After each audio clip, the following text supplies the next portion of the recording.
very much indeed. Hello, I'm Alexander Armstrong, and welcome to Pointless, the game where we aim for the obscure and we ignore the obvious. Let's meet today's players. And couple number one.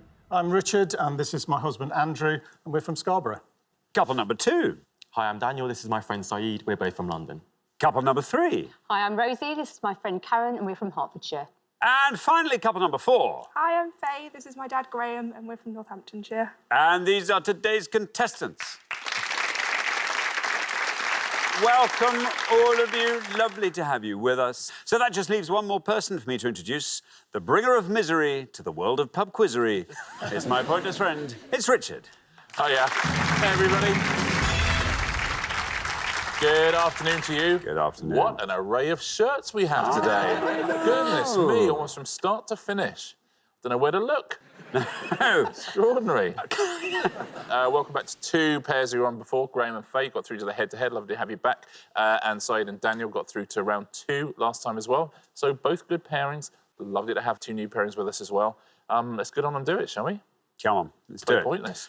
So Helen and Sophie won the jackpot last time, so today's jackpot starts off nice and sweetly at £1,000. There we are. Right, if everyone's ready, let's play Pointless.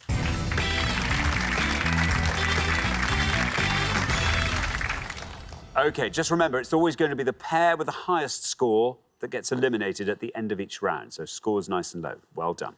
Best of luck to all four pairs. Our first category today is North American geography. Can you all decide in your pairs who's going to go first, who's going to go second? And whoever's going first, please step up to the podium. OK, let's find out what the question is. Here it comes. We gave 100 people 100 seconds to name as many US states and state capitals that do not contain the letters U or S as they could. Richard. Yep, simply the name of any US state or the capital of any US state which has neither of those letters in its name, please. There we are. Thank you very much indeed, Richard. Andrew, we come to you. Welcome to Pointless. Great to have you here. Thank you. Andrew, tell us all about yourself. So, I'm Andrew, and I live in Scarborough, and I work in a hospital. I'm a nurse. Excellent. Tell me something surprising about yourself, Andrew. Something surprising about myself? Yes, something... I'm 5'1". That's not surprising, is it? I'm looking at you, Andrew. I can tell you something surprising about Andrew. Yeah? Andrew auditioned to be the Milky Bar Kid. I did. I did audition to be the Milky Bar Kid, and I didn't get it, but I had blonde hair when I was 10. I had round glasses when I was 10, and I went along and shouted, "The Milky Bars are on me," a few times, and sadly, I wasn't cast. I got lots of chocolate. Oh, did you? Yeah, lots of chocolate. Oh, that's nice. Do you like white chocolate? Not really. No, I did up to the age of 10, but yes, yeah. Andrew, what are you going to go for? I think I'll go for Alabama. Alabama. Oh, Alabama. Oh, we've had this. Well, I know. I say Alabama. Maybe I'm just one person. Listen. Yeah. Here's how I would put this. You are incorrect. Oh, no, I'm... yeah, that's fine. Happily. Alabama. Do you There say you go. New Orleans or do you say New Orleans? Oh, phew. It's going to mess it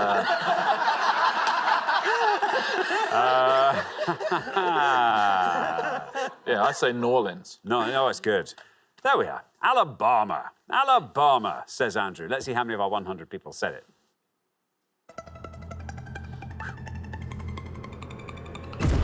$39. Not bad at all, Andrew. Gets us off to a flying start. 39. First 911 calls ever made was in Haleyville, Alabama. What was it? Do we know? Yes, it was literally just two local dignitaries launching the service, so it was nothing exciting. Oh. Yeah. Neither of them had a saucepan on their head or anything like that. OK. All right, thank you very much, Richard. Now then, Daniel, welcome back. Remind us all about yourself, Daniel. So I work in sales. I pitch and sell commercial advertising campaigns for a publication in London. Now, is it always just for one publication? Yes, it's one publication, although it is a global publication, lots of presence in other countries. Give some clues. What sort of area, roughly, is it in? It's all about things to do in a city and best things and new things and exploring what your city has to offer. There we are. Daniel, what are you going to go for? So we're looking for any US state or state capital that does not contain the letters U or S. So I've never actually visited North America or left Europe for that fact. So my answer is going to be North Dakota. North Dakota, says Daniel. Let's see how many of our 100 people said North Dakota.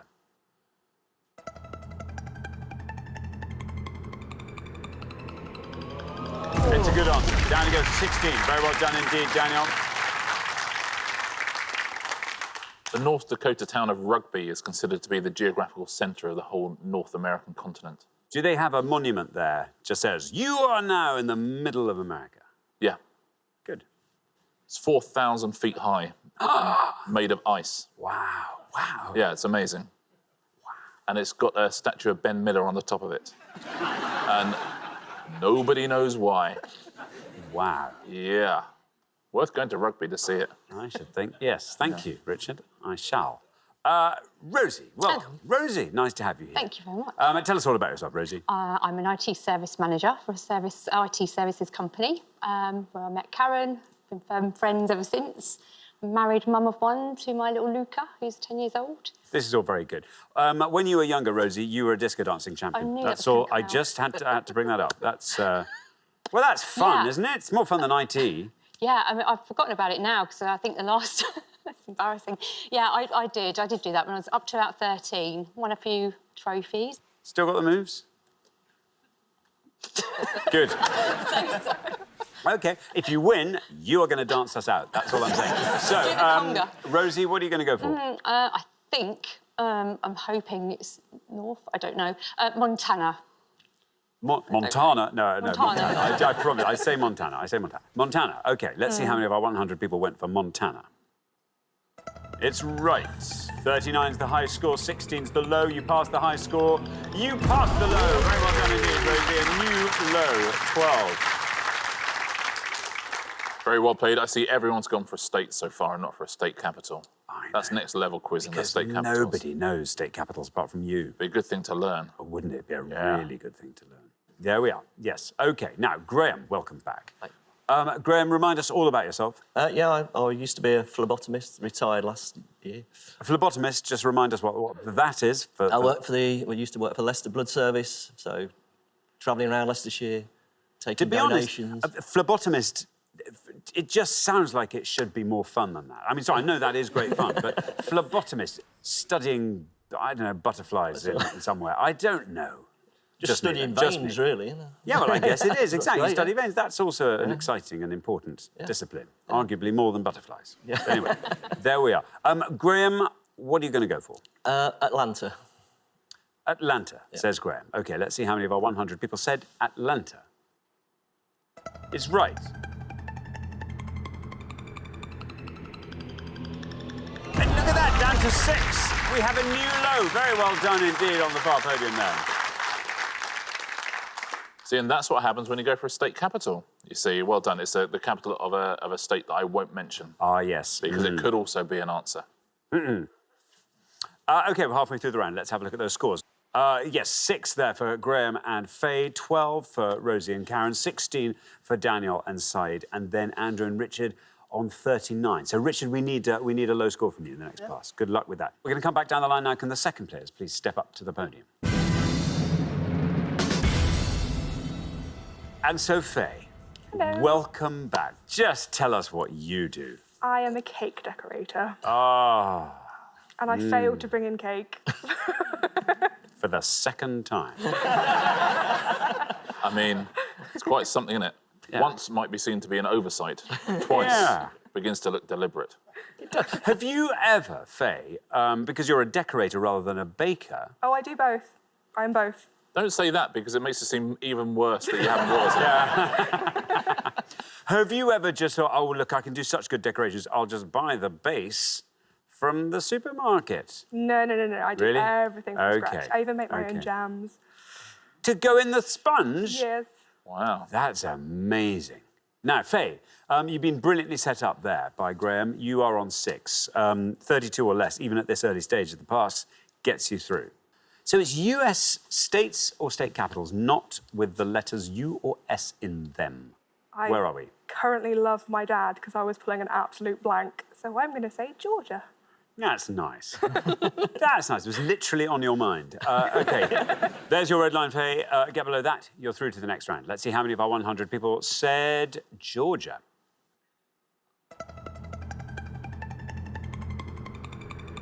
But through you go. OK, 26 is your total. I suspect that might be the lowest of the whole round. Yeah, Atlanta, Georgia, beautifully played as a team. They were terrific last time, terrific again today. Thanks, Richard. Now, Karen, welcome. Hello. Welcome. Hi. Tell us all about yourself, Karen. All about me. Well, as Rosie said, we work at the same company, IT services company, but I'm in the projects department, so I'm a project manager.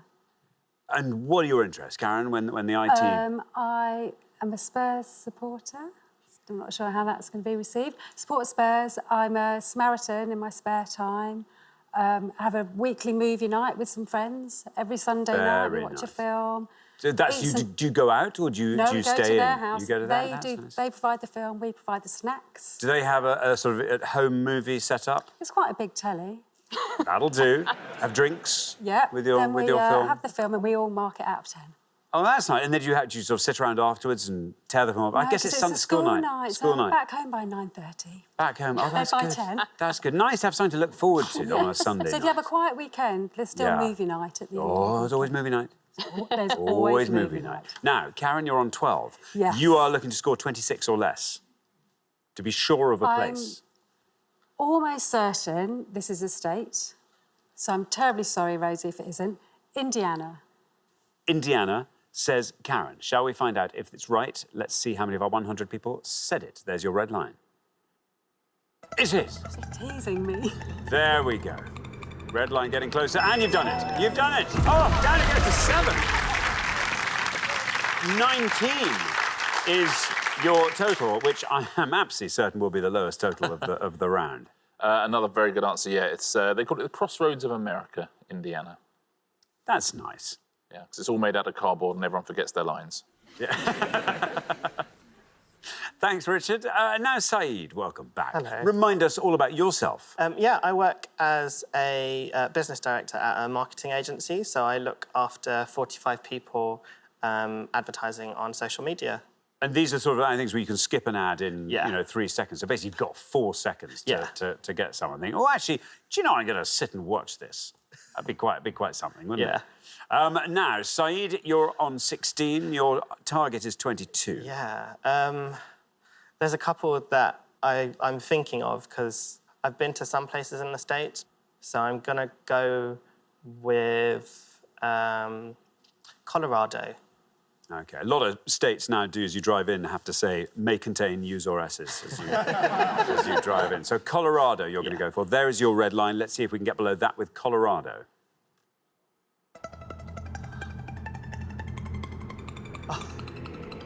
Look at that. Well done. Well done. 19 takes your total up to 35. Now, Colorado is quite high up, Colorado. The lowest point in Colorado is higher above sea level than the top of Scafell Pike, the highest point of England. Although if I was on top of Scafell Pike... There we go. Yeah. Might make a bit of difference. It certainly would. Thank you very much, Richard. Oh, Richard. Richard, oh, Richard. Richard, oh, Richard. I have such bad news for you. You are already our high scorers. I don't know how that even happened. I'm sorry. I'm so sorry. Anyway, listen, welcome. Let's get the chat in anyway. All right, OK. Welcome, Richard. Tell us all about yourself. So, I'm on a bit of a career break. I just, a couple of weeks ago, finished being a university lecturer, and we've moved to Scarborough. Will you keep your hand in with some... So I'd really like to do some writing and to do some cooking and to sing in a choir and to maybe do some musicals and all the things I haven't really had time to do having a full-time job. So that's the point. Well, move by the sea, have a nice life, do things like come on Pointless and leave very quickly. So plenty of time for other stuff, you know? Oh, brilliant. What an amazing step up in quality of life. That's fabulous. Richard, what are you going to go for? Well, I better go for something... Doesn't matter now, does it? Well, it doesn't. You go dazzle us with a state capital. OK, so let's go for Portland. Portland, Oregon. hoping is the state capital of Oregon. OK. But it might just be a town in Oregon. I don't know. Who knows? Who knows? It's worth a shot. Portland. Oh, this could be brilliant. There's no red line for you just because you happen to be the high scorers, but let's have some fun with Portland and see if that's a correct answer. Oh, bad luck. Oh, bad luck. I was all behind that. I thought that stood every chance, but that shows how little I know. But 139 is your total. There we are, Portland, Oregon. But exactly the right thing to do as well. What a lovely way to have left it would have been. Salem is the state capital of Oregon. See, there we are. But it's got an S in it. That's true. Now, all the pointless answers are state capitals. The lowest scoring state actually is Indiana. So it was a terrific answer, 7 points. You couldn't have got a state lower than that. But I'll take you through some of these pointless answers. Cheyenne is the state capital of Wyoming. Concord, that is New Hampshire. Dover, that's Delaware. Frankfurt, that is Kentucky. Hartford, Connecticut. Helena, that is Montana. We heard Montana. Montgomery, that's Alabama. Would have been a lovely one. Pointless answer there. Topeka, that's Kansas. Trenton, New Jersey. You could have had Lincoln, Nebraska. Montpelier, which is Vermont. Oklahoma City, which is Oklahoma. And Olympia, Washington. Pierre, South Dakota. And Raleigh, North Carolina. All of those are pointless answers. Should we take a look at the three highest scorers? No surprises on this list. Florida would have scored you 55. California would have scored you 59, and New York would have scored you 79. State capital of New York, Albany, would have scored you 7 points. Thank you very much indeed, Richard. So at the end of our first round, we have to say goodbye to one of our pairs. Richard and Andrew, you only just got here. I'm so sorry, but it's been lovely, but brief. We'll see you again next time, though. Look forward to that very much. Meantime, thanks very much, Richard and Andrew. Thank you. But for the remaining three pairs, it's now time for round two.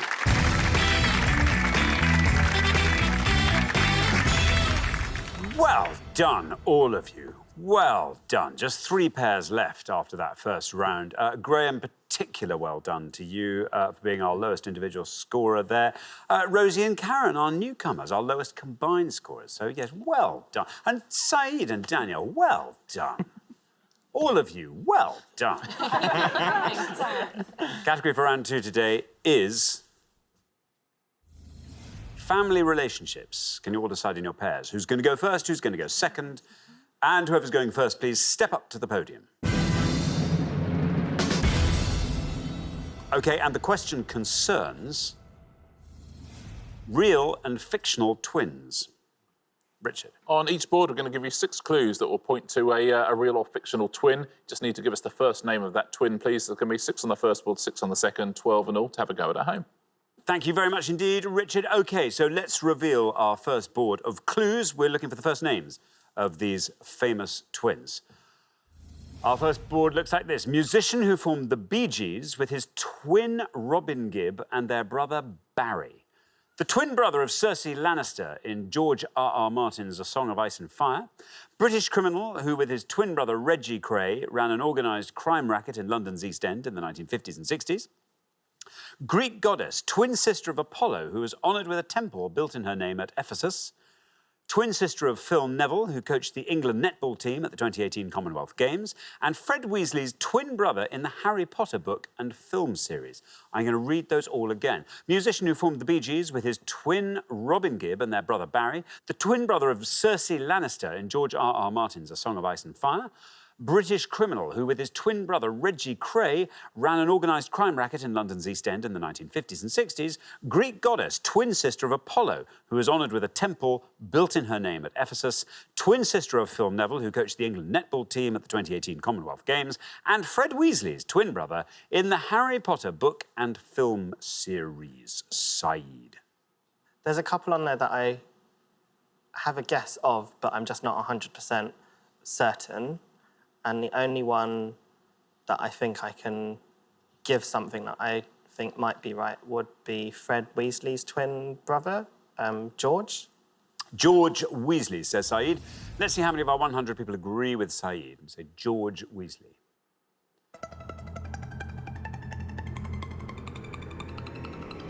Not bad. Oh, really not bad. 11, well done. That's good. Good start to the round. Yeah, 18 people said Ron to that one, Ron Weasley. Those twins, they were born, according to J.K. Rowling, on the 1st of April, and now they own a joke shop. So that's nice. No, it is nice. Thank you very much, Richard. Now, Rosie. I knew that one, so thank you. I think I'm going to go with Maurice for the Bee Gees. Maurice. OK, you go for Maurice Gibb. Yeah. OK, let's see if that is right. Let's see how many of our 100 people said Maurice Gibb. It is right. Well, 47. There we are. 47. Yeah, he was the one that was always wearing the hat and glasses, Maurice. And married Lulu, that one. Thank you very much. Now, Faye. Faye, this board is all yours. Do you just fancy twinning us up? So Cersei Lannister's twin is Jaime Lannister. British criminal is Ronnie Cray. And the third one, Athena maybe, but I'm going to go with Ronnie Cray. OK, Ronnie Cray, says Faye. Let's see how many of our 100 people agree with Faye. Ronnie Cray. Ooh, 81. 81. Oh, you chose the wrong one there by a mile, because Jaime Lannister would have scored you 15 points. No one actually watches Game of Thrones. People talk about it a lot. People don't really watch it. It's true, because it's not on, you know.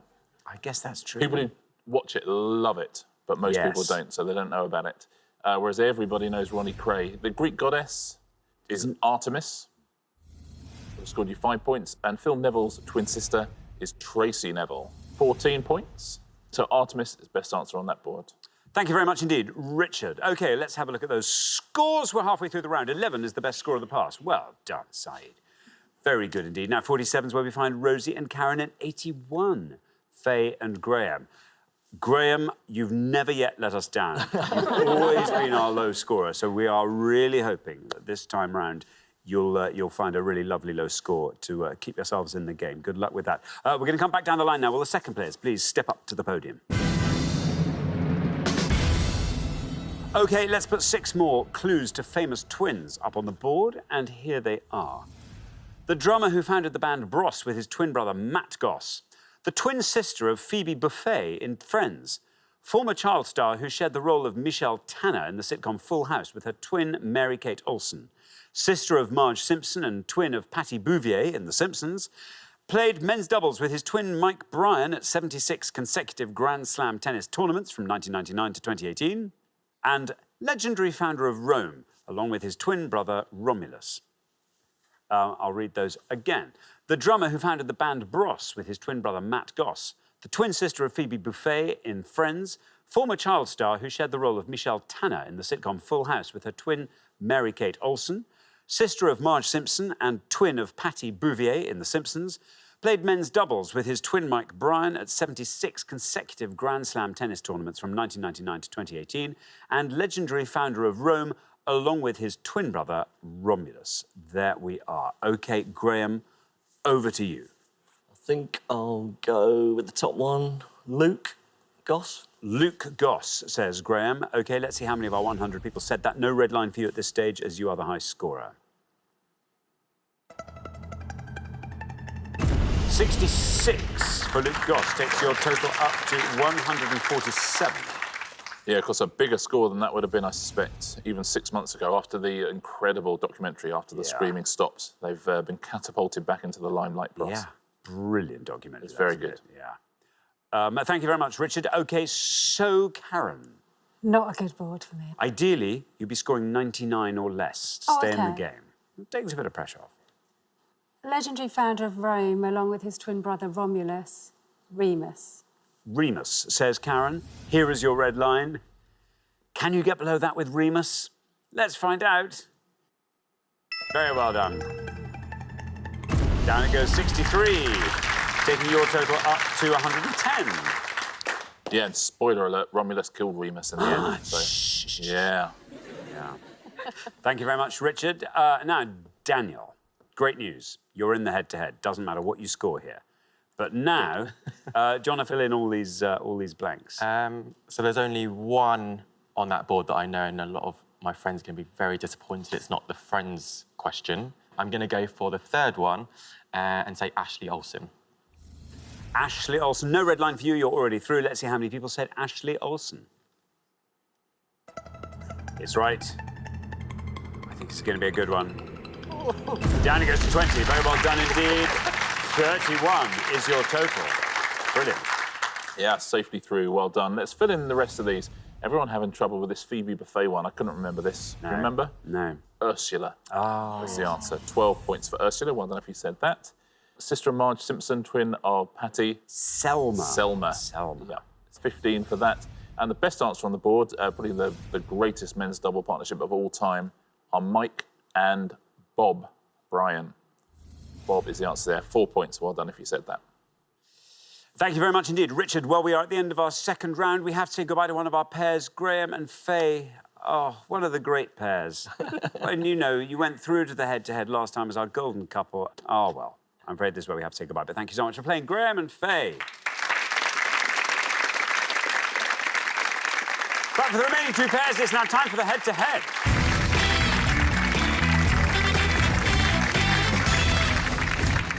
Congratulations, Saeed, Daniel, Rosie and Karen. You are now one step closer to the final and a chance to play for our jackpot, which currently stands at £1,000. Well, it's team time. Players' pairs. First pair to win 2 questions will be playing for that jackpot. Well, this is nice. It's lovely. We've lost a couple of shirts, but we still have some left. Yes. Goes to show, doesn't it? Yeah. I don't know what it goes to show, but something goes to show. Something is definitely up. Yes. Let's play the head-to-head.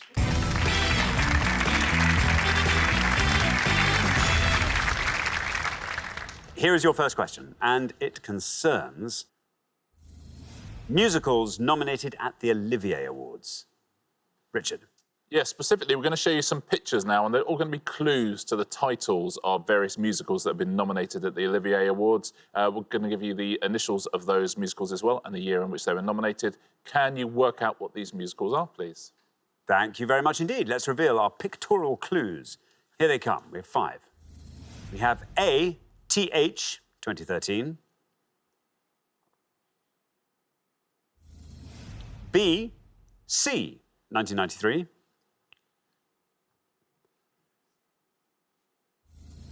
C, H, 2018.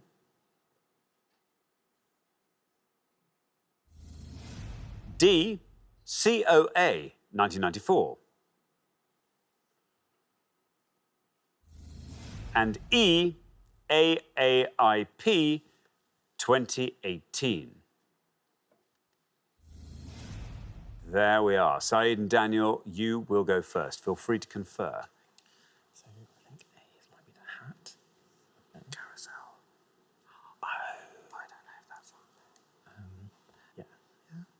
Okay. I think we're going to go with D, City of Angels. City of Angels, say Saeed and Daniel. Rosie and Karen looked like they had that one. Do you want to talk us through the others? Top Hat, Carousel, Hamilton, and we don't know whether... We've never heard of E, but we kind of think we could make a guess at it. Go for it. Shall we? Yeah. An American in Paris? It's what the picture says. It's what the initials say. I don't know, let's find out. So we have City of Angels and An American in Paris. Saeed and Daniel said City of Angels. Let's see if that's right. Let's see how many of our 100 people said that for D. It's right. Oh. Look at that, down to 14. Very good indeed, Saeed and Daniel. Rosie and Karen, meanwhile, have gone for E and said An American in Paris. Let's find out if that's right. Let's see how many people said it. It's right. Well, 14's... Oh, 38. 38, but well done, Saeed and Daniel. After one question, you're up 1-0. Yeah, those are the best 2 answers on the board as well, so you couldn't have done any better. Yeah, that first one, very cryptic, wasn't it? Yes, I'm still working out how that... And that, unsurprisingly, would have scored you 80.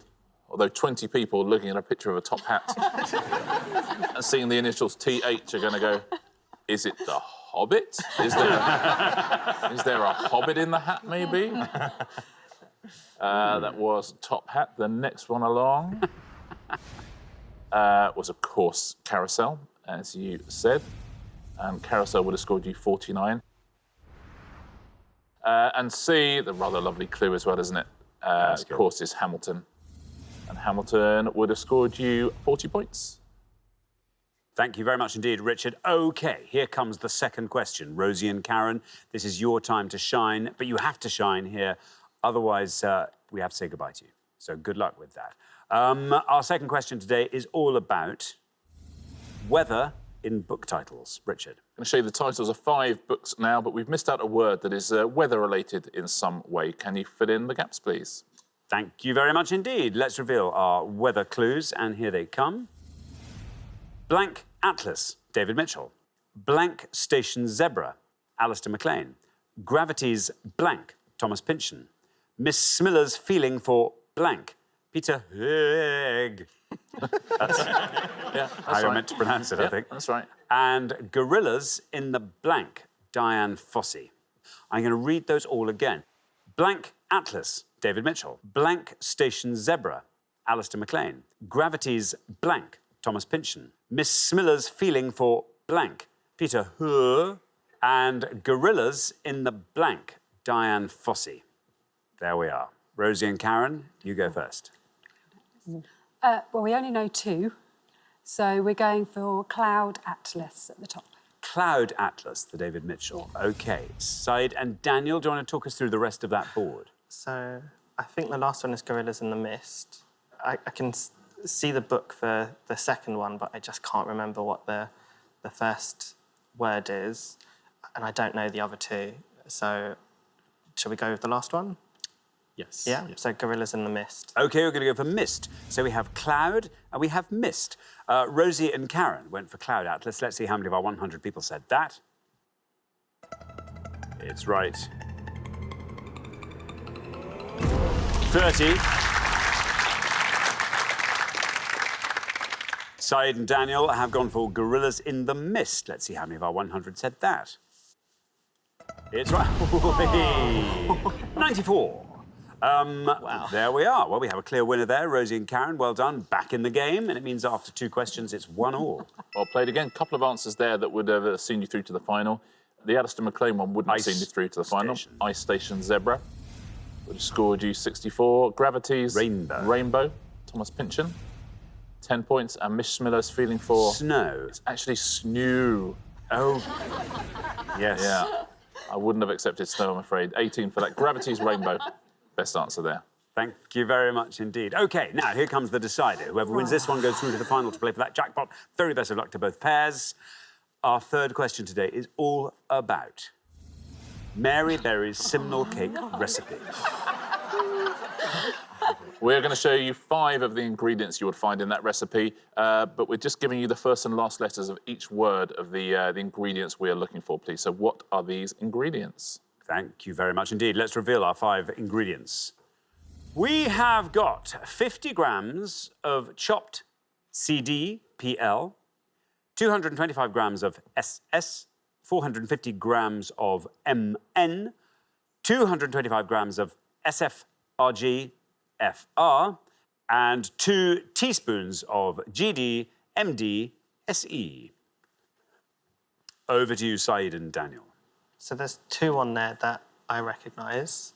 I think one would be a high point scorer.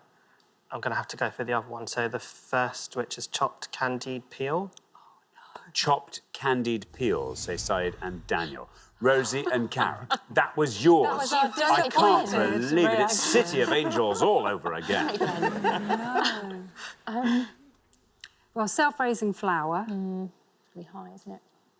Ground mixed spice or something? Something. Mixed spice? Oh, is it marzipan? Oh, that's what it is. It's going to be, isn't it? Marzipan. Yeah. Marzipan? Yeah. Marzipan. You're going to go for that one? That's going to be your actual answer. Yes. Marzipan. OK, so we have chopped candied peel and we have marzipan.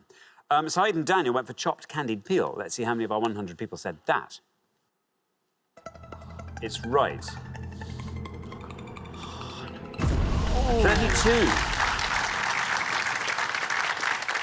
32 for chopped candied peel. Rosie and Karen, meanwhile, have gone for marzipan. Let's see if that's right. Let's see how many people said it, if it is. It is right. It's got to go... Ooh, oh, wow, look at that. 21 for marzipan.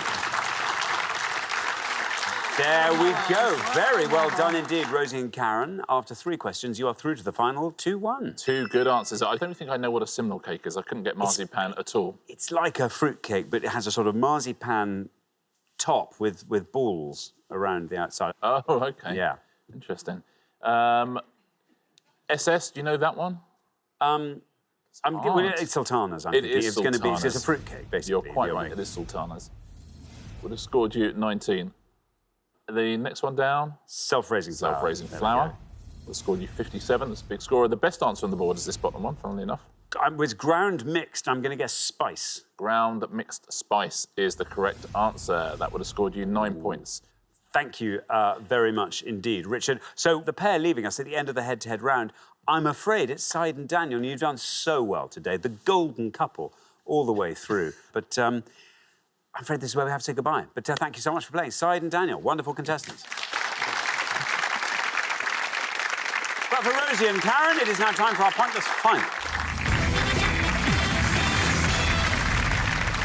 Congratulations, Rosie and Karen. You have wrestled off the competition and you have won our coveted pointless trophy.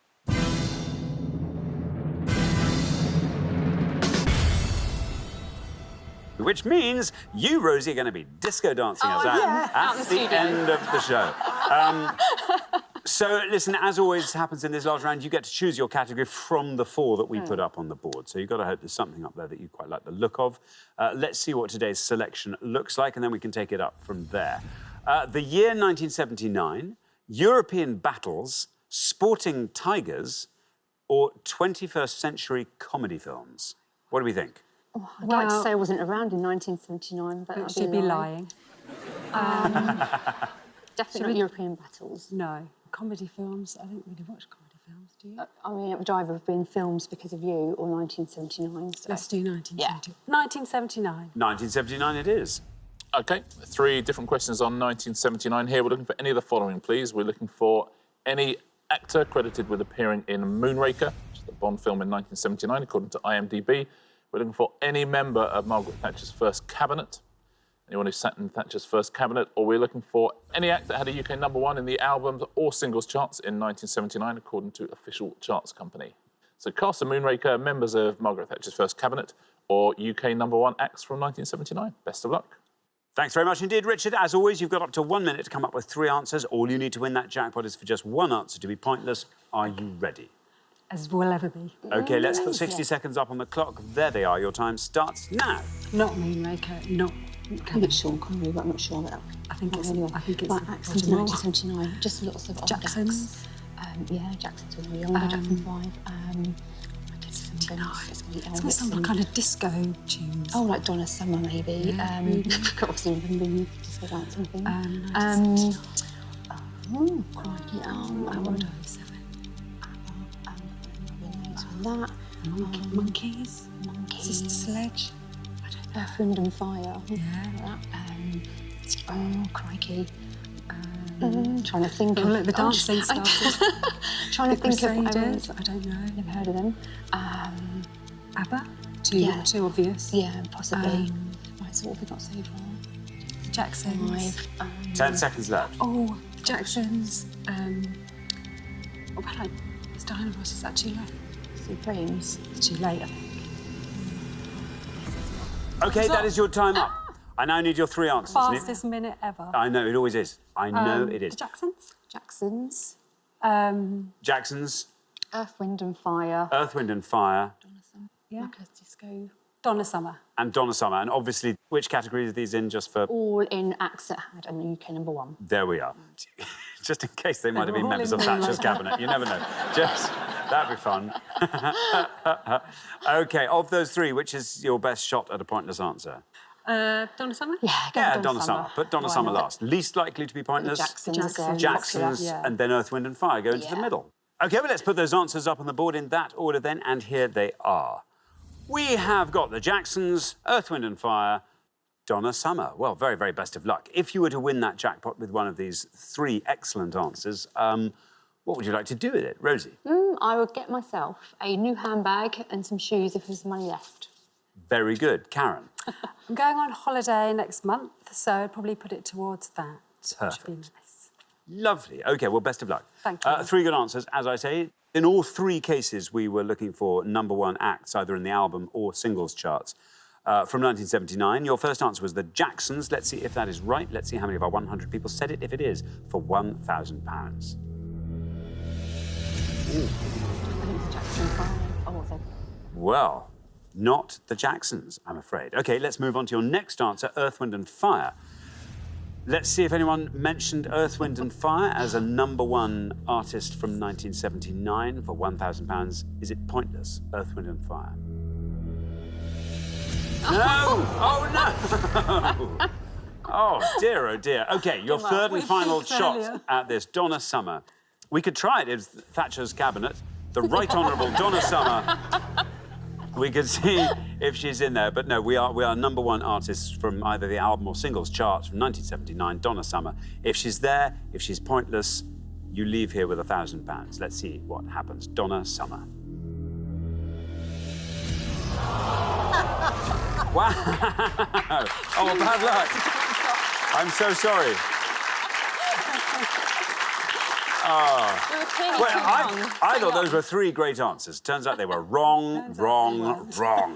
But I'm sorry, unfortunately, you didn't manage to find that all-important pointless answer, all-important correct answer. So I'm afraid you don't win today's jackpot, but you each get to take home a pointless trophy. So very, very well done. Yeah, and 3 perfectly good wrong answers, if you know. I mean, all the right era. Earth, Wind and Fire never had a UK #1 album or single. Jacksons and Donna Summer have only had 1 each, and those were both in '77. But you weren't a million miles away with any of them. And I'll read out the answers. You'll remember stuff. But let's start with Moonraker, Alfie Bass, Blanche Ravellette, Corinne Clary, Toshiro Sugar. All of those are pointless answers. Roger Moore, the biggest scorer there, and Richard Keel, next biggest. There's only 4 pointless answers in the Tory cabinet as well. Someone really knew their Tory cabinet. Angus Maud, Lord Soames, Mark Carlyle, Norman St John Stevens were the only pointless answers there. There's like 1 point for Lord Hailsham, Lord Carrington, John Knott, John Biffin, James Pryor, Ian Gilmore, Humphrey Atkins, David Howell. Essentially, 1 member of our 100 was in that cabinet, I suspect. And actually had a UK #1. Here are the pointless answers. Art Garfunkel was a pointless answer. Barbara Streisand, Led Zeppelin, Leo Sayer. 3 other answers. Lena Martell, did One Day at a Time, Shawaddy Waddy, and Tubeway Army. Tubeway Army, also a pointless answer. Well done if you got one of them. Thank you very much indeed, Richard, and thank you, Rosie and Karen. I'm sorry you didn't win today's jackpot. That will therefore roll over onto the next show, when we will be playing for £2,000. Join us next time, see if someone can win it. Meanwhile, it's goodbye from Richard. Goodbye. And it's goodbye from me. Goodbye.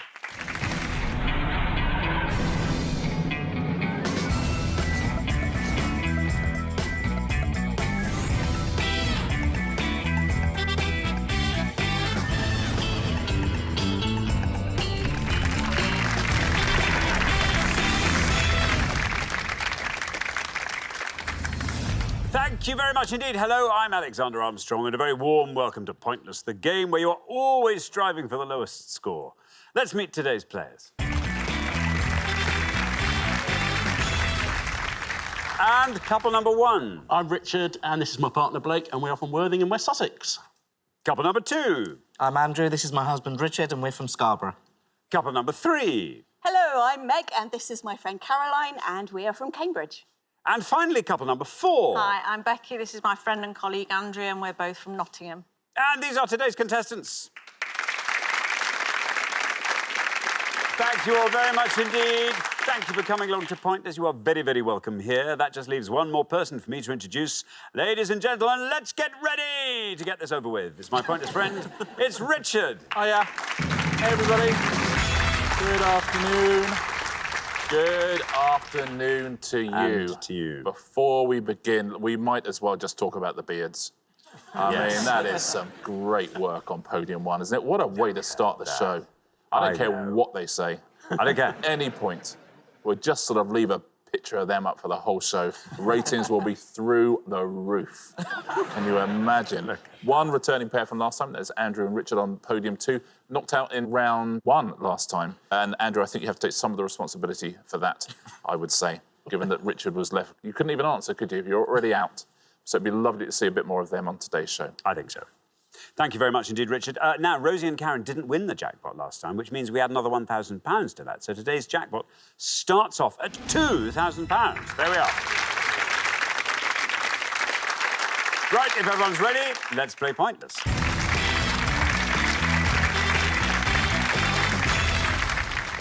Just remember at all times that it's the highest scorer at the end of each round that gets eliminated. Highest scoring pair leaves the show. So just, yeah, keep them low.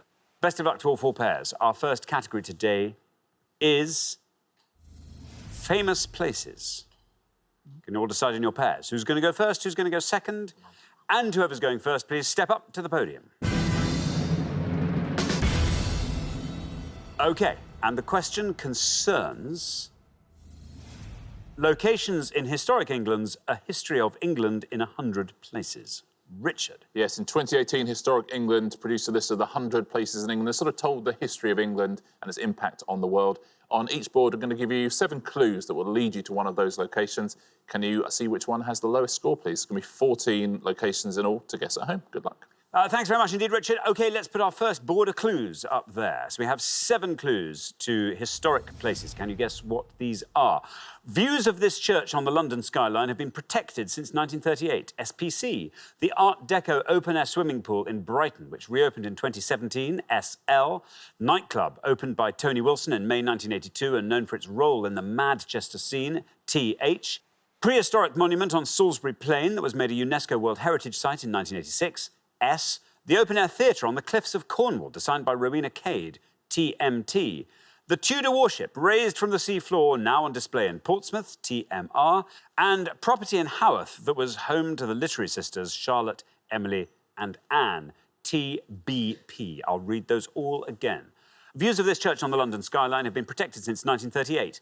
The Art Deco open-air swimming pool in Brighton, which reopened in 2017. Nightclub, opened by Tony Wilson in May 1982 and known for its role in the Manchester scene. Prehistoric monument on Salisbury Plain that was made a UNESCO World Heritage Site in 1986. The open-air theatre on the cliffs of Cornwall, designed by Rowena Cade. The Tudor warship, raised from the seafloor, now on display in Portsmouth. And the property in Haworth that was home to the literary sisters Charlotte, Emily and Anne. There we are. Bless you. Thank you so much. I kept that in throughout the whole thing. Oh, that was noble. Blake, welcome. Welcome to Pointless. Tell us all about yourself, Blake. Well, I'm Blake. I currently live in the Worthing area in West Sussex, and I am co-owner of a card, gift, balloon, and stationery shop. Card, gift, balloon, and stationery. In terms of the gift range, can we explore that? Wedding and anniversary little gifts. Also have nice. Royal Mint coins and other little bits and bobs. OK, very nice indeed. Now, Blake, how are you on these historic places? How are you finding this? I like a few of them. But I think the one that really is targeting me is the Tudor warship. And I think I would go for the Mary Rose. The Mary Rose, says Blake. Let's see how many of our 100 people said the Mary Rose.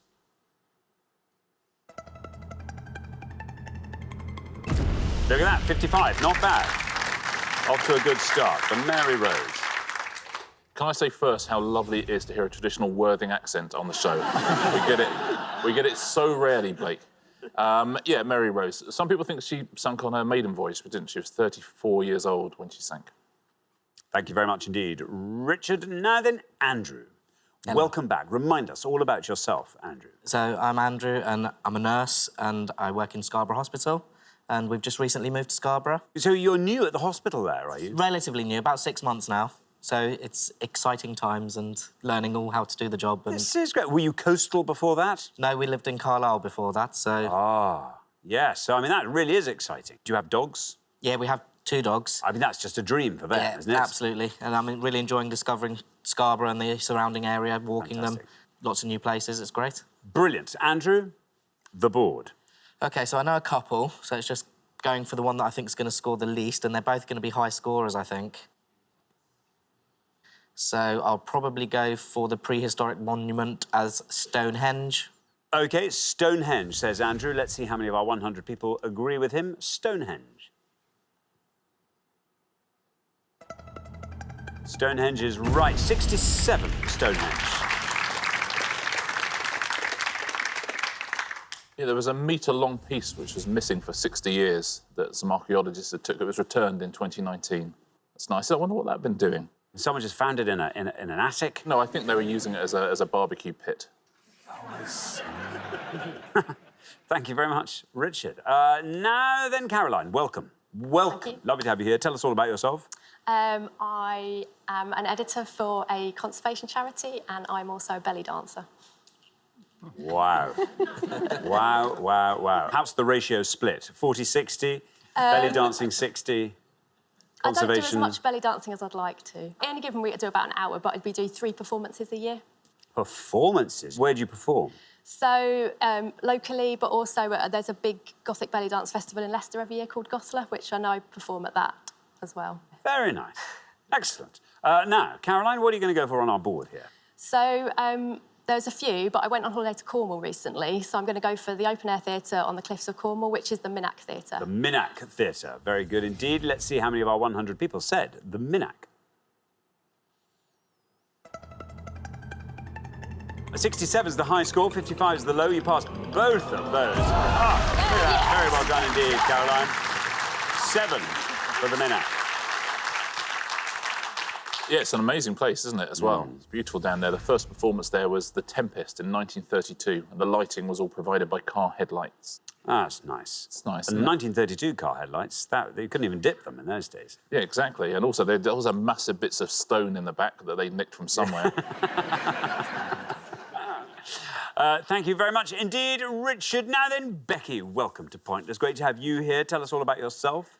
So I work at the University of Nottingham. We both do the same job. We're both heads of student services there, so all the stuff between the students starting and graduating.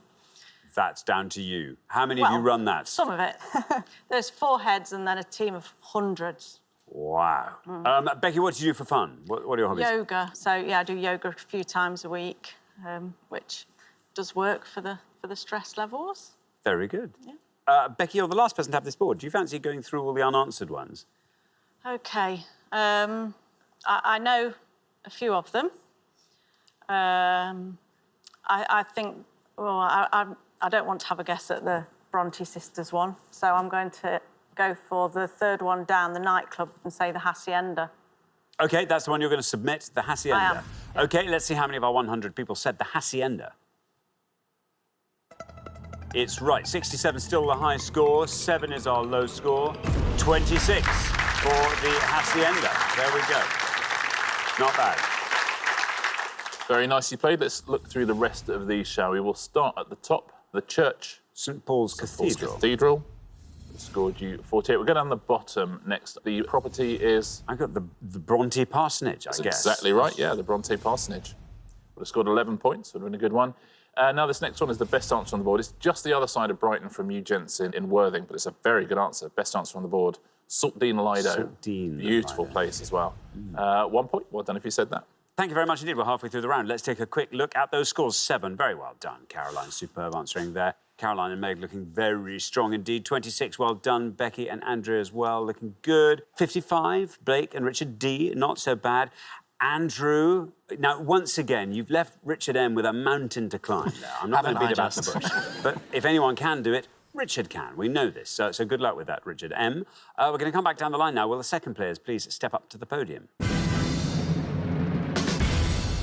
OK, let's put 7 more clues to historic places in England up on the board, and here they come. We have got the London recording studios where the Beatles recorded the majority of their songs, ARS. The Roman Road built to link Exeter to Lincoln, TFW. Richard Rogers Building on London's Lime Street, nicknamed Inside Out Building, TLB. The first nuclear power station in the world to produce electricity for domestic use, CH. Red Rum was buried at the winning post of this Liverpool racecourse in 1995. A. The amusement park in Margate that features the UK's oldest roller coaster, D. And the code-breaking site known as Station X during World War II. BP. I'll read those out again. The London recording studios where the Beatles recorded the majority of their songs. The Roman Road built to link Exeter to Lincoln. Richard Rogers Building on London's Lime Street, nicknamed Inside Out Building. The first nuclear power station in the world to produce electricity for domestic use. Red Rum was buried at the winning post of this Liverpool racecourse in 1995. The amusement park in Margate that features the UK's oldest roller coaster. And the code-breaking site known as Station X during World War II. There we are. Andrea, welcome. Welcome to Pointless. Tell us all about yourself. So, as I say, we do the same jobs, but I'm on a different campus to Rebecca. So, my team look after students in engineering, science and life sciences. Becky never told us what her team look after. Sorry. What do yours look after? Social sciences mainly. Oh, I see. Good, good. Yeah. What do you do when the job finishes? What do you like to get up I'm a to? Nottingham Forest season ticket holder, so my weekends are spent there. And I like to travel. So I recently went on my very first cruise, and so I've got the cruise bag. Well, that doesn't sound nice at all. The cruise bug. It's very, very nice, believe you me. Yeah, all quarantine, all written all over it. Now, Andrea, you are on 26. If you can possibly score 40 or less, okay, at this early stage, you're through to the next round. Okay. I'm going to go for the bottom one, I think. I'm going to say Bletchley Park. Bletchley Park, says Andrea. Here is your red line. Can you get below that with Bletchley Park? Let's find out. It's definitely right. And you've done it. Look at that, 38. Very well done indeed. 64 is your total. Yeah, it was the Government Code and Cipher School in a lovely old manor house. The books of Ben McIntyre, who I love reading, he always talks about various country houses which have been requisitioned by the Secret Services for various bits of training. It's amazing. Whenever you drive past these places, you never know what they're being used for. Thank you very much indeed, Richard. Now, Meg, welcome to Pointless. Great to have you here. Tell us what you do and all about yourself. So I am a singing teacher and I also help run a folk choir. Wow. So what kind of singing do you teach? Whatever the student wants to learn, so classical, contemporary, pop, musical theatre. That's right. And the folk choir? Yeah. Well, I mean, that's just great. I mean, of course, Cambridge famously has a folk festival. It does. Every year. Yes. Do you sing at that? Do you go along and feature? I have done. I've worked at the Cambridge Folk Festival for the past 10 years, so... Excellent. Now, Meg, you're on 7, so 59 or less keeps you in the game. It's weird. It's like it's so much easier doing this at home in your armchair. I You get know. in and it's like... I know. You just do it hosting. It's fine. It's easy. I'm sure it is. But over there where you are, Yeah. tiger country. OK, so there are two that I think I know, but there's one that I definitely do know. And as Caroline did so well last time, I'm going to go with the safer bet. So I'm going to go with Red Rum and Ascot. No, entry, I mean... Oh, you've said Ascot, so we're going to take that. I'm so sorry. Anyway, let's see if it's right. There's your red line. What happens when we say Ascot? I'm sorry. I'm so sorry, Meg, but that scores you 100 points, takes your total up to 107. Sorry, Meg, that is a tough one. But as a singing teacher, what did you make of the gasp from our audience? They did very well. It was good, wasn't it? Fantastic breath control going on there. Yeah. They really projected. They did. Yeah. Thanks very much, Richard. Now, Richard M. Hello. Hello, remind us all about yourself. So, I have recently stopped doing what I've done for the last 15 years, which is be a lecturer at a university. And as Andrew said, we've moved to the seaside. So I got a job teaching English part-time, and then I'm going to do lots of other stuff that I've wanted to do for years that's creative, like maybe start doing a supper club. That's a fun idea. And do some writing, because I've always written kind of plays and scripts and stuff. And there's loads of ones that are unfinished, sitting in boxes, and I want to get a chance to finish them. Yeah, there you are. And in Scarborough, how lovely. Yeah, Everything sounds perfect in that resume. You are on 67 currently. 107 is the high score, so 39 or less, Richard M, keeps you in the game. What would you like to go for? OK, I think I'm pretty sure of this one. The second one down, the Roman road, the Fosse Way. The Fosse Way, it says Richard M.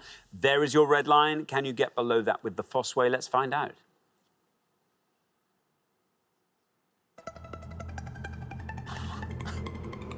Yes, you can. And down it goes to 24. Brilliant. Takes your total up to 91. Yeah, terrific answer. Well played. We finally see you in round 2, which will be our treat. That's nice, isn't it? That is good. Thank you, Richard. Richard D, there you are, 55. 55. You have to score 51 to stay in the game, 51 or less. But tell us all about yourself. I know a little bit about you, I think. Yeah. Surprise, surprise, I'm a co-owner of a gift card, balloon and stationers in West Sussex, in Worthing area. Let's just drill down a bit more into that gift shop. I want to know. So, are you open all year round? We are open all year round, 6 days a week. 6 days a week. Is there a bell attached to the door as you come in? Like every gift shop I can ever think of I've ever been into? No. Oh. Not one, 2 bells. Oh, 2. That's good. 2 bells. That's good. So when we're doing our balloon design work out back, we've got full warning somebody's come in. That's good. That's very good.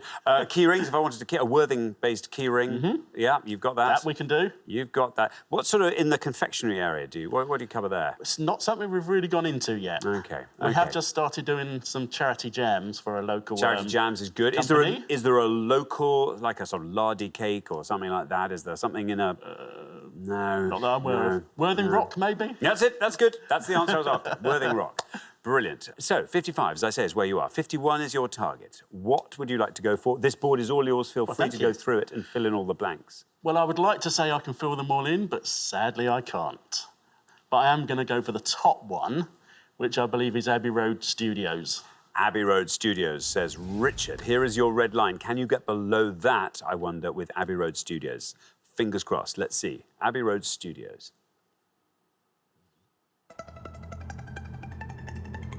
You've done it. You've done it. 48. Look at that. Very well done indeed. Takes your total up to 103. Very nicely done. Yeah, they were opened by Sir Edward Elgar. He did the ceremonial opening of Abbey Road Studios. Shall we fill in the rest of these? That Richard Rogers building. The Lloyd's building. The Lloyd's building. That would have scored you 10. This is the toughest one. It's now part of Sellafield. It's actually up here. It's not a million miles from Carlisle. It's Calder Hall. Calder Hall, and that would have scored you 6 points. Now this next one is not Ascot. Aintree would have scored you 66. And the amusement park? It's called Dreamland. It is called Dreamland. This is another good answer as well, 13 points. Thank you very much indeed, Richard. Well, we are at the end of our first round, which means we have to say goodbye to a pair. And Meg and Caroline, I'm so sorry. I'm so sorry. It was all great up until Ascot. Oh, listen. We'll forget that. We'll forget that. But anyway, we'll see you next time, and I'm sure you'll do much, much, much, much better then. But meantime, thank you so much for playing. Meg and Caroline. But for the remaining 3 pairs, it is now time for round 2.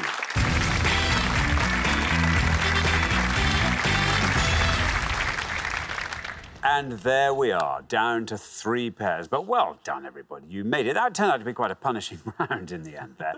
Becky and Andrea, you are to be commended, our lowest scoring pair. And Richard M, special plaudits to you for being our lowest scoring individual with the false way there. So very well done. Now, our category for round 2 today is... it's pop music. Can you all decide in your pairs? Who's going to go first? Who's going to go second? And whoever's going first, please step up to the podium. OK, let's find out what the question is. Here it comes. We gave 100 people 100 seconds to name as many acts who had the UK's biggest albums of 2018 as they could. Richard. Looking for any act who had one of the UK's top 40 best-selling albums of 2018, please, according to the official charts company. Thank you very much indeed. So, Blake, we come to you. I know Richard is the brain of this, I'm not, but I will do my best by saying Dua Lipa. Dua Lipa? Yes. Dua Lipa, says Blake. Let's see how many of our 100 people said Dua Lipa. Dua Lipa is right. It's a good answer, Blake. Down it goes to 7. Very well done indeed. What a start to the round. Splendid work. 7 for Dua Lipa. Yeah, I think if you're the non-brains in a relationship and you're still getting a 7-point answer, that's a good relationship. Yes, you have the 9th biggest-selling album of 2018 with their debut album. Thank you very much, Richard. Now, Richard. So this is a really terrible round for me, because you can always tell who's driven our car. If Andrew's driven it, then music comes on when you get in and you turn it on. I have Radio 4. Let's go for Sam Smith. Sam Smith, says Richard. Let's see how many of our 100 people said Sam Smith. It's right. to 11. Very well done indeed. There we are. Everyone's been very, very doubtful of their abilities and then given brilliant answers, haven't they? Yeah. The Thrill of It All, Sam Smith album, 21st best-selling album of 2018. Excellent. Thank you very much, Richard. Now then, Becky. Yes, anybody who knows me will know that I sort of stopped in the 80s. So 2018, I need to think of what my daughter was listening to, but I can't think of any of their actual names because I just zoned it out. So I'm going to have to say Ed Sheeran. Ed Sheeran, says Becky. Let's see what happens. Let's put Ed Sheeran to the 100. It's right. 36. Could be a lot worse. 36 for Ed Sheeran. Yeah, the third biggest seller and the 22nd biggest seller, despite the fact that those albums were released in 2017 and 2014, respectively. Still shifting units. Thank you, Richard. Well, we're halfway through the round. Let's have a quick look at those scores. 7, well done, Blake. Best score of the past. Then 11's where we find Richard, M and Andrew. And then 36 is where we find Becky and Andrea. So, yeah, Andrea, you know what you have to do. Good luck with that. We're going to come back down the line now. Will the second players please step up to the podium? OK, Andrea, remember we are looking for any singer or band who featured in the official charts list of the 40 biggest-selling albums in the UK in 2018. What are you thinking of? So I'm totally torn because I also have a teenage daughter and I know the stuff that she likes, but I think that they'll be high. So I'm going to go for Drake. Drake, says Andrea. Let's see what happens when we say Drake. It's right. That's a good answer. 17. Well done. Taking your total up to 53. Fifth biggest seller with Scorpion. I don't think we've ever done a round like this before that no one's got 100 points on yet. Very impressive, isn't it? Really impressive. 4 out of 4. 4 out of 4. No pressure, Andrew. Andrew, what do we do? You're going to put us all to shame here, Andrew. I think I might. Andrew, what are you going to go for? You're on 11. You want to score 41. There's one name in my head, so I'm glad nobody else has said it. I'm not great with music. Ariana Grande. Ariana Grande. OK, here is your red line. You have to go below this red line to get through to the head-to-head. Good luck. Let's see what happens.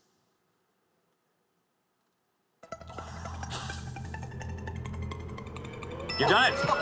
You have done it with room to spare. Down to 13 takes your total up to 24. This is going brilliantly. Unbelievable. Yeah, Sweetener was the album, their 16th biggest selling album of the year.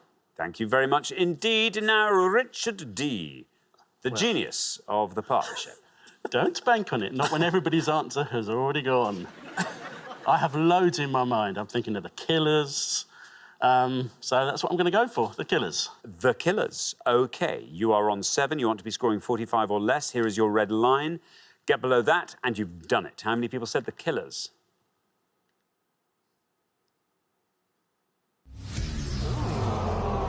Oh, it didn't do that well. Obviously not. Clearly. I'm afraid. I'm sorry. Nor did you in the event. Scores you 100 points. Takes your total up to 107. I'm very sorry. It's unlucky. I'll take you through some low scorers, shall I? You'd have got 7 points for Jess Glynn or Pink. You'd have got 5 for Elton John, Eminem, Rag and Bone Man. Would have scored you 5 points. 4 for Michael Bublé and Queen. You'd have got 3 for Paloma Faith. ABBA, whose Gold is still one of the best-selling albums of the year, even all these years later. 2 points. Andrea Bocelli as well, 2 points. Arctic Monkeys and Oasis, both 2 points. 1 for Anne-Marie, Ollie Murs and Post Malone. Now let's take a look at the pointless answers. Well done if you said any of these. Bob Marley and the Wailers. Legends, still in the top 40 best-selling albums of the year. Fleetwood Mac, Kylie Minogue. Big hitters here. Rod Stewart was a pointless answer. Roy Orbison with the Royal Philharmonic Orchestra. And however one wants to pronounce that last one as also one of the top 40 albums of the year. Should we take a look at the top 3? I think let's. Come on. Ariana Grande, 13. It's actually the third highest scorer. There's Drake, 17. And top of the shop was Ed Sheeran, 36. Thank you very much indeed, Richard. So we find ourselves at the end of the second round. And Richard and Blake, I'm sorry we have to say goodbye to you at this stage. But you know what? You're going to be back, which is great. And I'm sure you'll go much, much further next time. But it's been great having you here. Thank you so much for playing. Richard and Blake. But for the remaining 2 pairs, it's now time for the head-to-head.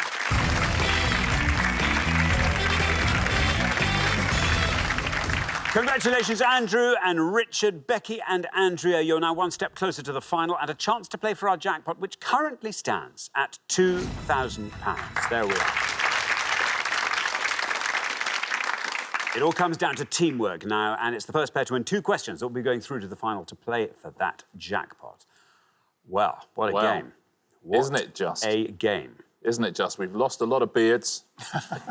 We still have one less. Thank you for holding up your end of the deal. No, it should be a good one, shouldn't it? I think so. For a long, long, long time, we've had this weird run of not the golden couple going through. I don't know, we don't have a name for the other couple, but the... silver couple? The silver, the blue couple. The disappointing couple, we normally call them. The disappointing couple. Yeah.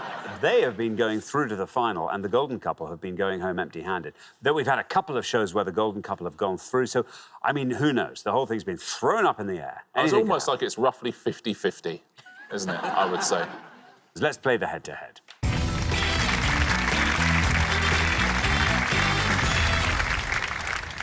Here is your first question, and it concerns people born in the 1990s. Richard. I'm going to show you 5 pictures now of people, all of whom were born in the 1990s. Can you tell us who these people are, please? OK, thank you. Let's reveal our people. Here are the people. A.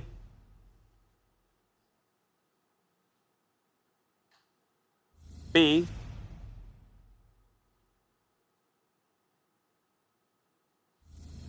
C.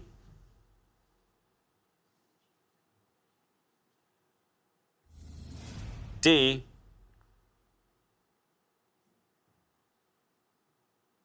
And E.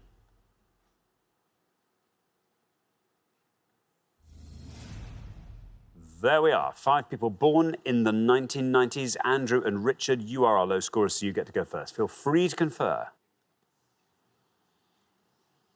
Yeah, if you're sure. Yeah, if you're OK. Sure. We think we're going to go for E. I'm not entirely sure, but it will score lower than the others if I get it right. So, Brooklyn Beckham.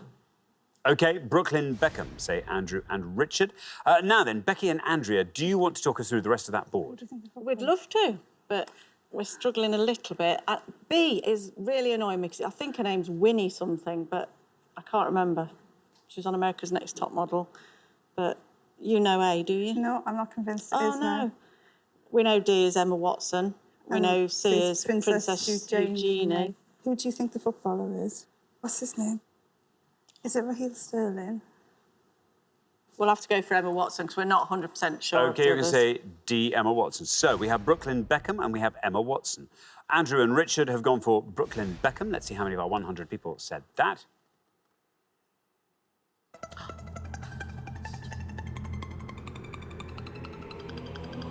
$15 for Brooklyn Beckham. Meanwhile, Becky and Andrea have gone for Emma Watson for D. Let's see how many of our 100 people said that.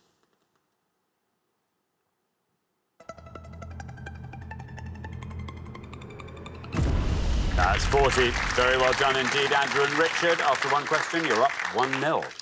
Well played, gents. Very nicely done. We'll leave B, because B is the best scorer. But C, you're right, Princess Eugenie, would have scored you 54.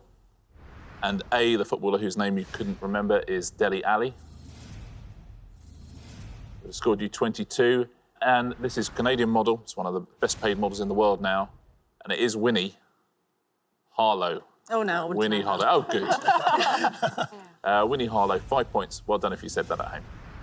Thank you very much indeed. OK, here comes your second question. Becky and Andrea, you have to win this one, stay in the game, so good luck.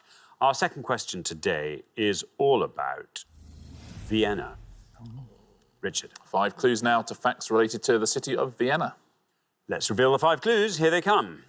We have got the empire whose army besieged Vienna in 1529 and 1683. Composer born near the city in 1797, writer of the song cycle Die Schöne Müllerin. Band who had a 1981 UK #2 hit single with Vienna. Public Park, site of the Ferris wheel, featured in the 1949 film The Third Man, and the Institute of Horsemanship, based in the Hofburg Palace, known for white Lipizzaner horses. I'll read those all again. The empire whose army besieged Vienna in 1529 and 1683. Composer born near the city in 1797, writer of the song cycle Die Schöne Müllerin. Band who had a 1981 UK #2 hit single with Vienna. Public Park, site of the Ferris wheel featured in the 1949 film The Third Man, and the Institute of Horsemanship, based in the Hofburg Palace, known for white Lipizzaner horses. There we are. Becky and Andrea, you will go first. No, I'm not. Do you know? I don't know. We don't know whether to take a risk or go for a high scorer that we know. Obviously, there's a 1980s pop one there, so I feel like we ought to do the safe thing. Should we take a risk on the second? I know nothing about that, so... OK, we'll go for the one we know then, which is the hit song in the 80s. Are we certain it's It's Ultravox. You're going to go for Ultravox. OK, Ultravox. Andrew and Richard? Well, I think if we'd gone first, we would have been tempted to say Ultravox as well. So, going to take a chance on the top one, I think, and go for the Ottoman Empire. You're going to go for the Ottoman Empire. So we have Ultravox versus the Ottoman Empire. Becky and Andrew have gone for Ultravox. Let's see how many of our 100 people got that.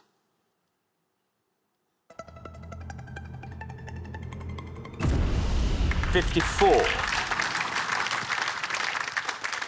54 for Ultravox. Now, Andrew and Richard, meanwhile, have gone for the Ottoman Empire for the top one, the Siege of Vienna. Let's see how many of our 100 said that, if it's right.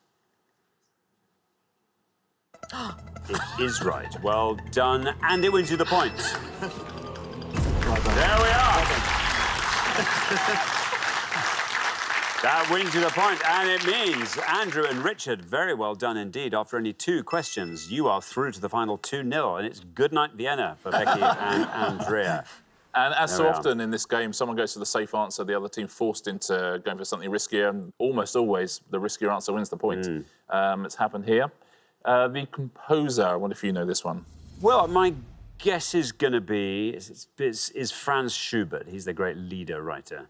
But Die Schöne Müllerin, I don't know. Well, you went into that in more detail than I thought. I thought you were just going to say Mozart like the rest of us. No, Schubert, I think. It is Franz Schubert. Yeah, very well done. 5 points for that. And the public park, do you know that? Prater Park. Oh, there we are. Would have scored you 3 points, even better answer. And the Institute of Horsemanship. Ah, now this I do know. The misleadingly named Spanish Riding School. It is the Spanish Riding School. 13 points.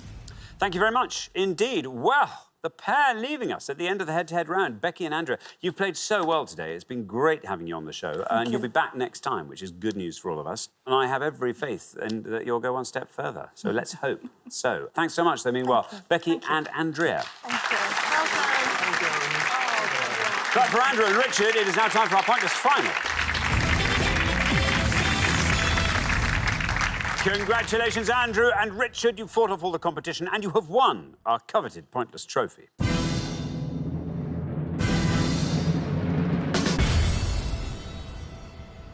Now is your chance to have a shot at our Pointless Jackpot. And at the end of today's show, the jackpot is standing at £2,000. Well, what a difference. Last time you were on the show, Richard, you never even got a chance to say anything. Not really, no. You played a shot, but it was, it was all over by then. This time, here you are, in the glorious position. Already, the trophy is safe. It is safe. You're taking trophies back to Scarborough. So this is thrilling. What would you like to see come up in this last round that will help you get that jackpot home as well? Well, we've got quite kind of complementary and different sorts of areas of knowledge. Andrew likes Olympics and athletics and all that kind of stuff, whereas I'm much more kind of arty, probably. But we'd never, ever got a pointless answer in a final sitting at home playing, so it would be amazing if we did here. Everyone famously says it's much easier here on the set than it is. So, yeah, well, listen, it could happen. As always, you get to choose your category from the 4 that we put up on the board. Okay. So let's hope there's something up there that you like the look of. Today's selection reads like this. We have got sleepy films, dinosaurs, Mary Queen of Scots, contemporary thriller writers. What do we think? Well, we can never name any actors in those films. Not films, so not films. Probably Sleepless in Seattle or something like that. No. Mary Queen of Scots. Do you think? I don't know. You're on your own with that one, but... Contemporary thriller writers. That's going to be like... I think... Should we go dinosaurs? I don't...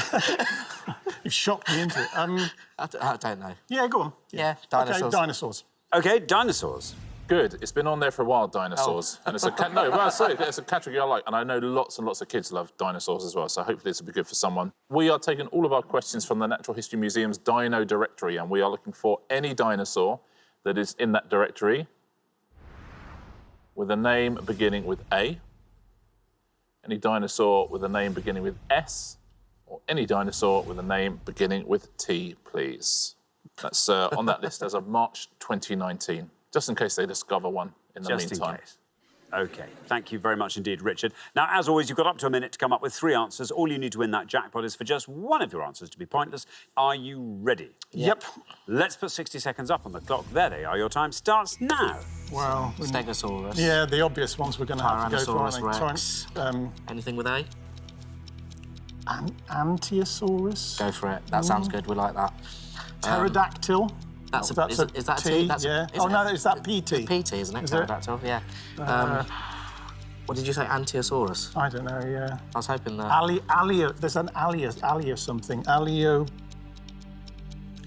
Oh. Alio... Go on. Let's try Aliosaurus. Aliosaurus, OK. We're just totally going to make all these up. Stegosaurus, well, we'll have to go for that. What was the first one you said? Antiosaurus. Yeah.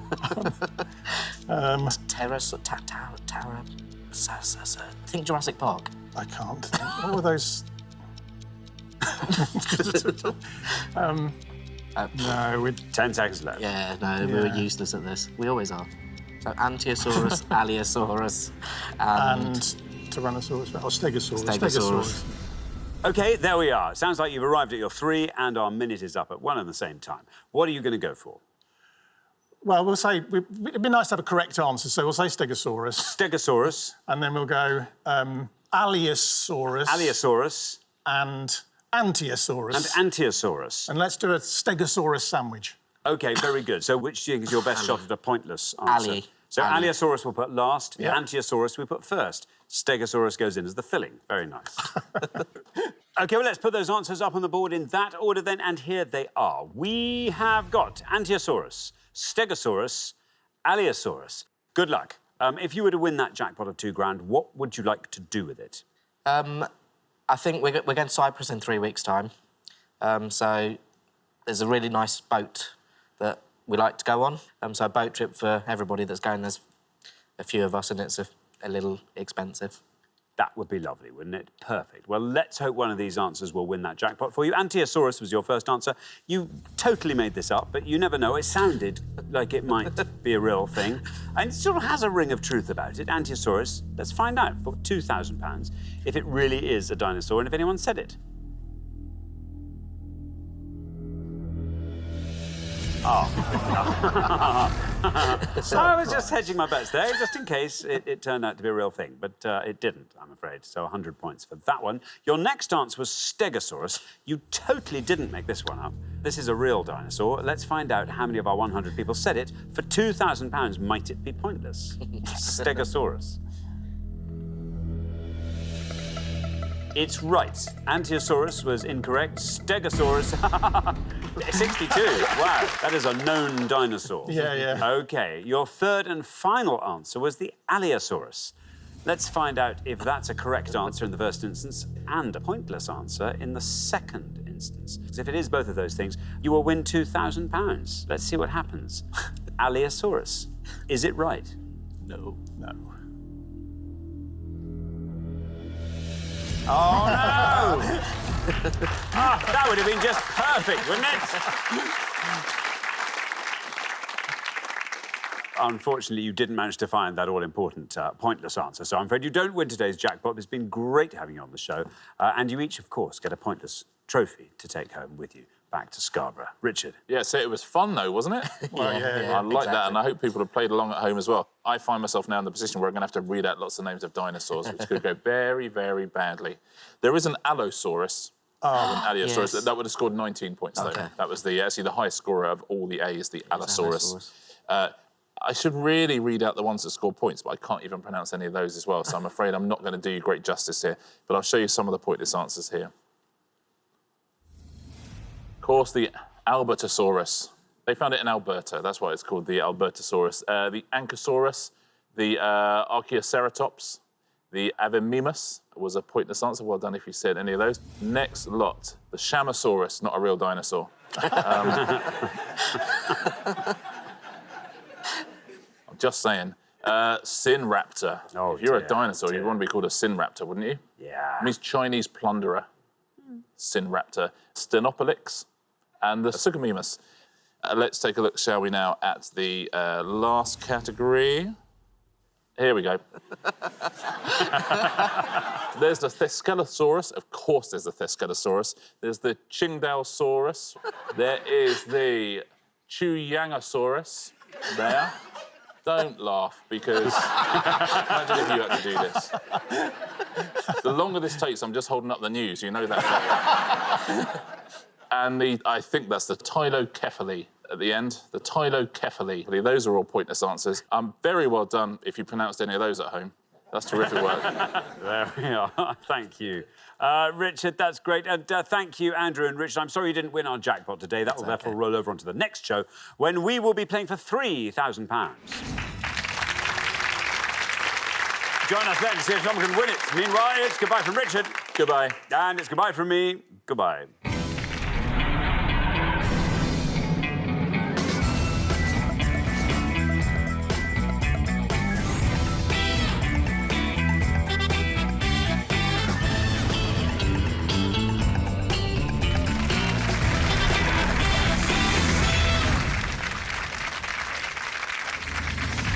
Thank you very much indeed. Hello, I'm Alexander Armstrong, and welcome to Pointless, the show that makes big winners out of the lowest scorers. Let's meet today's players. And couple number one. Hi, I'm Andrea. This is my friend and work colleague Becky.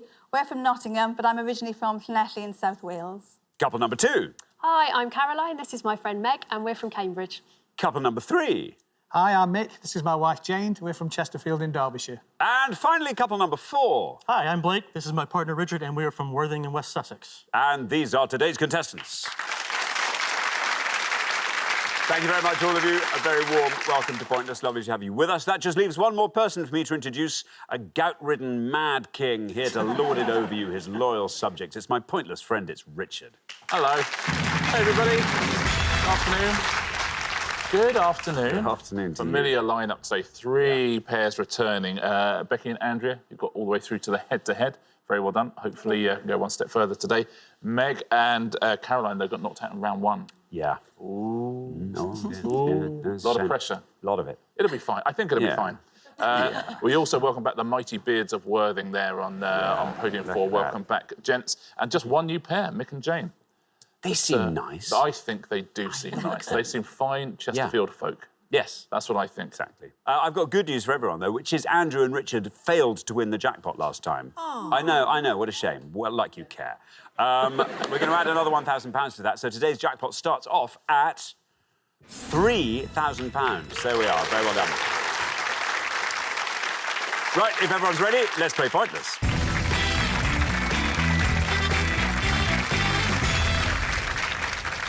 Just remember, the pair that scores the highest each round gets eliminated. That's it. That's the rule. That's basically the rule of the game. So keep your scores nice and low, and you'll be fine. Best of luck to all four pairs. Our first category today is cinema. Can you all decide in your pairs who's going to go first, who's going to go second? And whoever's going first, please step up to the podium. OK, and the question concerns emotionless films. Richard. On each board, we're going to show you the titles of 7 films. We've missed out one word from each film title, and that word is an emotion. Can you tell us what it is, please? 7 on the first board, 7 on the second, 14 and all to have a go at home. Thank you very much indeed, Richard. OK, so we are looking for the emotions or moods that are missing from these film titles. Here is our first board of 7. We have got Cape Blank, 1991, Robert De Niro, Jessica Lange.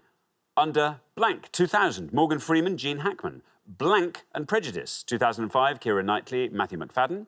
T and Blank, 1956, Deborah Kerr, John Kerr. Blank Gilmore, 1996, Adam Sandler, Julie Bowen. High Blank, 1977, Mel Brooks, Madeleine Kahn. And The Blank of the Long Distance Runner, 1962, Michael Redgrave, Tom Courtney. I'll read those film titles out one last time. Cape Blank, Under Blank, Blank and Prejudice, T and Blank, Blank Gilmore, High Blank, and The Blank of the Long Distance Runner. There we are. Becky, welcome back. Hi. Welcome back. Remind us all about yourself, Becky. So I'm head of student services. One of the heads of student services. Here's another. There's another. At the University of Nottingham. How many heads are there in total? 4. 4. When you're not heading up that department of the university, what do you get up to? As well as yoga, I've got a new little puppy, so I go and walk my puppy. How old's the puppy? 9 months. Oh. Very cute. And I'm not an animal lover at all. And all of a sudden, I'm besotted with this little fur bundle. It happens. It happens. Yeah. It happens. That's why I'm mentioning him, not my family. Okay. What's the puppy called? Hello, Ollie. Hi, Ollie. You're a good dog, Ollie. There we are. OK, now, Becky, what are you going to go for on our board? I'm wondering whether to do a risk. I'm going to go for T and sympathy. Sympathy, says Becky. Let's see if that's right. Let's see how many of our 100 people said sympathy. Sympathy is right. Oh, look at that. Down it goes to 25. Not bad. Good start to the round. Great start to the round. Well played. Yeah, they're not related, the two actors. Same surname, but not related. Sometimes Kerr is pronounced Carr. I thought it was in in case of Deborah. Is it maybe not Deborah Carr? Maybe it is Deborah Carr, yeah. Thank you very much indeed. Now, Meg, welcome back. Remind us all about yourself, Meg. So I am a singing teacher from Cambridge. Yes. Yes, look at that. Drawing from the diaphragm, even as she announces that. Wonderful. What are the principles of singing, Meg? Posture. But you know what, mate? A little bit late.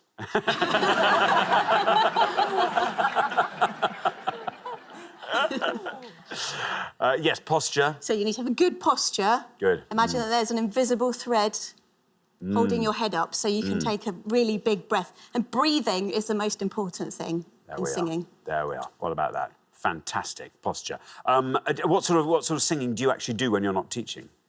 Mostly folk singing, actually. Right. I co-run a folk choir.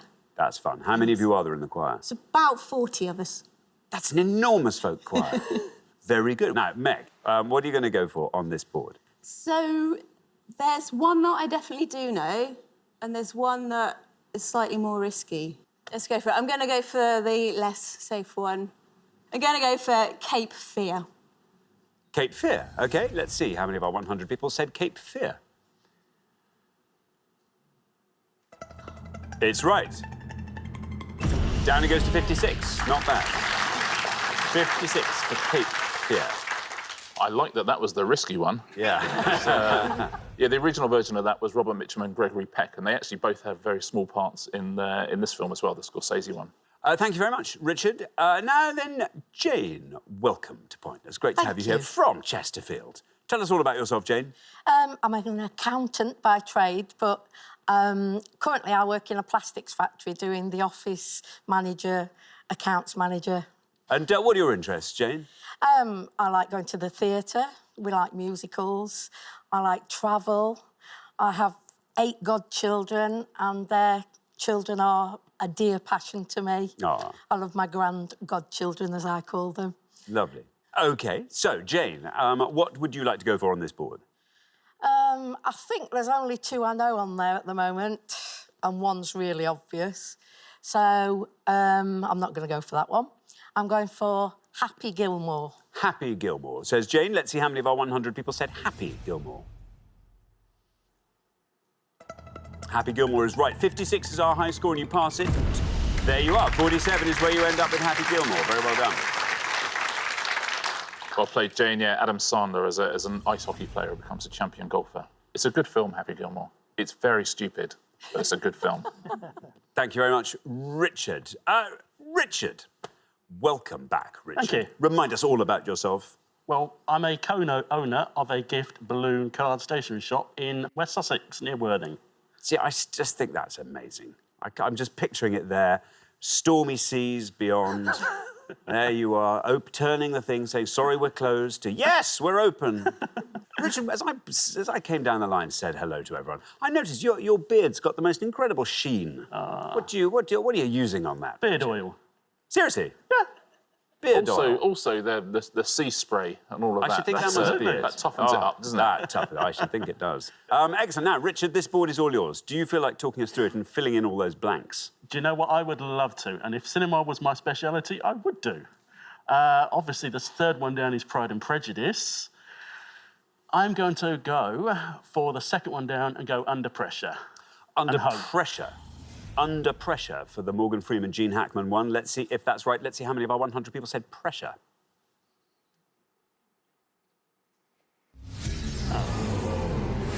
Bad luck. Richard, I'm afraid that's an incorrect answer. Scores you 100 points. Yeah, worth a crack, though, because, as I say, there's one very obvious one. It's actually Under Suspicion.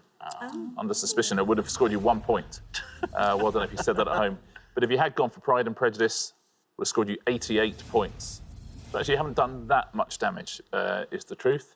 The Mel Brooks film? High Anxiety. High Anxiety. It's another good scorer. It would have scored you 10. And the bottom one? Is The Loneliness. The Loneliness of the Long-Distance Runner. And that would have scored 28. Thank you very much indeed, Richard. Well, we're halfway through the round. Let's have a look at those scores. Well done, Becky and Andrea. 25, the best score of the pass. Great start there. Then up to 47, where we find Jane and Mick, our newcomers. 56, Meg and Caroline. And then up to 100, Richard and Blake. So, Blake, you know what we need from you in this next pass. Good luck with that. We're going to come back down the line now. Will the second players please step up to the podium? OK, let's put 7 more film titles with a missing mood or emotion up on the board, and here they are. We have got Blank Management, 2003, Jack Nicholson, Marissa Tomei. Shadow of a Blank, 1943, Teresa Wright, Joseph Cotton. From Russia with Blank, 1963, Sean Connery, Lotte Lenya. Blank and Awe, 2017, Woody Harrelson, James Marsden. Blank Room, 2002, Jodie Foster, Forrest Whitaker. Shanghai Blank, 1986, Sean Penn, Madonna. And Fist of Blank, 1972, Bruce Lee, Nora Mayau. I'll read those film titles again. Blank Management, Shadow of a Blank, From Russia with Blank, Blank and Awe, Blank Room, Shanghai Blank, and Fist of Blank. There we are. Blake, welcome back. Thank you. What's your department then, Blake? I'm the balloon guy, and I also bake the home bakes. The balloon guy? Yeah. Dogs? Yeah. And dogs, hats. Dogs, hats. Elephants, you name it. Oh, now that's fun. And bakes. And the bakes. And the bakes. What do you bake? My speciality is probably a very delicious American-style fudge brownie. OK, Blake, you're on 100. You're the high scorers. We need a low score from you. How do you like this board? I actually like it a lot. Oh, good. I know most of them. Good. But considering that I'm from the United States, and this term was very, very widely known, I'm going to go with the 2017 Woody Harrelson, James Marsden film, Shock and Awe. Shock and Awe. OK, Shock and Awe. You're the high scorers. No red line for you at this stage. Let's see how far down the column we get with Shock and Awe.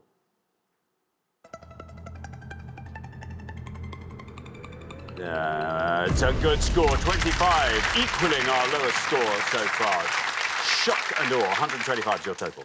Very nicely played, Blake. It's given them a chance, isn't it? Yeah. Yeah, that's the way to play it. Certainly has. Thank you very much, Richard. Now then, Mick, welcome. Hello. Great to have you here. Tell us about yourself, Mick. I'm married to Jane here. We work together. But Hang on, you're also in plastics? Yes, we are, yeah. Single use or...? No, it's multiple use. See, that's good. That was worrying me. I didn't want to bring it up earlier. Now you've said it. Multiple use. You are welcome in the pointless fold. That's nice. So, yes, which department of the factory are you in? I haven't officially got a job title. I basically do as required. So I may do as I'm told. Yeah. Mick, you're on 47. 77 or less is your target. OK, yeah, I know a few of these. Just trying to work out which one's going to be the best one. I think I'll go for the Jodie Foster one, which is Panic Room. Panic Room. Jodie Foster and Forrest Whitaker. Let's see how many of our 100 people said Panic Room. Here's your red line, nice and high. It's right, and you're through. Look at that, 52, not bad at all. Takes your total up to 99. Nicely played. Doesn't feel like it was that long ago, does it? No, it really doesn't. 2002, goodness me. 2002. Both noted directors as well, Jodie Foster and Forrest Whitaker, as well as actors, as well as Jodie Foster's surname is an anagram of Forrest Whitaker's first name. And that doesn't happen that often, does it? Doesn't happen that often. Brilliant. Now then, Caroline, welcome back. Great to have you with us again. Tell us all about yourself. Hi, I work for a conservation charity as a copywriter, and I'm also a massage therapist as well. How long have you been a massage therapist? About 10 years. Oh, I see. Oh, very experienced. Yeah. Do you have a consulting room, or do you go around with one of those fun folding beds with a hole in the middle? I do both. Ah. Yeah. If you've ever got a bit of time off, the folding bed with a hole in the middle, and you've got 2 hours off before your next appointment, do you ever just hop up and just put your head through the hole and have a little sleep? I have been known to do that, I would yeah. imagine that. I only ask because I can't think of anything more comfortable They're than really, sleeping really comfortable, face down with your head through the hole in the thing. It's just It fun. has been Try done. it. Excellent. Caroline, you're on 56. If you can score 68 or less, you're through to the next round. OK. What are you going to go for? I'm going to go for Shadow of a Doubt. Shadow of a Doubt, the Teresa Wright and Joseph Cotton film. Let's see if that's right. Let's see how many of our 100 people said Shadow of a Doubt. There's your red line. It is Shadow of a Doubt, and you're through to round 2. Very well done. Down that goes to 6. Best score of the round so far. 62 is your total. Yeah, I was sitting there trying to work that one out. And of course it's Shadow of a Doubt. Shadow of a Doubt. It's a Hitchcock film. And his cameo in that, he's playing cards. He's got a hand which is 13 spades. Good hand. Ooh.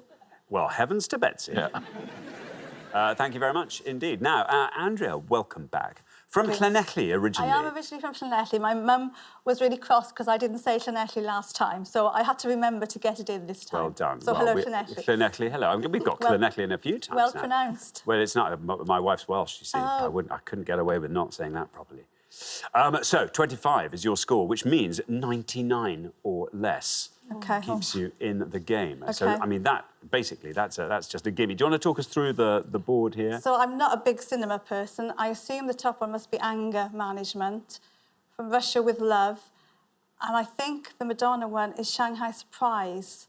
Not certain on that though. I'm going to go for it From Russia with Love. From Russia with Love. There we are. Now, there's your red line. If you get below that, you're through to the next round. Very well done, Andrea. If you can do that From Russia with Love. And you have done it. Very well done. It's a high score, 87. Couldn't matter less. 112 is your total. Yeah, well played, Andrea. You were quite right about Anger Management. That would have scored you 40. You were also quite right about Shanghai Surprise, which is a very low score. I would have scored you 12 points. And the last one on the board, Fist of... I don't know that one. Fury. Fist of Fury. Fist of Fury, and that would have scored 32 points. Thank you very much indeed. Well, we are at the end of our first round. We have to say goodbye to one of our pairs. Oh, I'm sorry, Blake and Richard.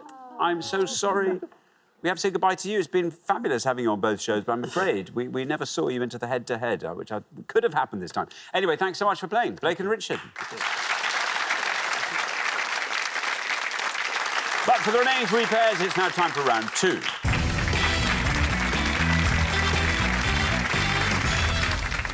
Down to 3 pairs. That can only mean it's round 2. Very well done, Caroline, our lowest individual scorer there by quite a way, actually. Very, very strong performance from you. And actually, Meg and Caroline, our lowest combined scorers as well. Anyway, welcome to round 2, everybody. Our category for round 2 today is board games. Can you all decide in your pairs who's going to go first, who's going to go second? And whoever's going first, please step up to the podium. OK, let's find out what the question is. Here it comes. We gave 100 people 100 seconds to name as many Monopoly spaces with 10 letters or fewer as they could. Richard? Yeah, simply looking for the name of any space on the classic London Monopoly board you can land on whose name has 10 letters or fewer as it's written on the board, please. OK, thank you very much indeed. It's a thinker, isn't it? It's a bit of a thinker. Yeah. Becky's having a think. Yeah, I think I would be if I was Becky. Going, oh, no, that's... Oh, no. That's too many. Oh, that's too many. Too many. Becky, what would you like to go for? I'm going to go for... Oh, it might be a bit risky, but go to jail. Go to jail. Come on, go to jail. Let's see if it's right. It is right. Oh, it's a good answer, Becky. Look at that. 16.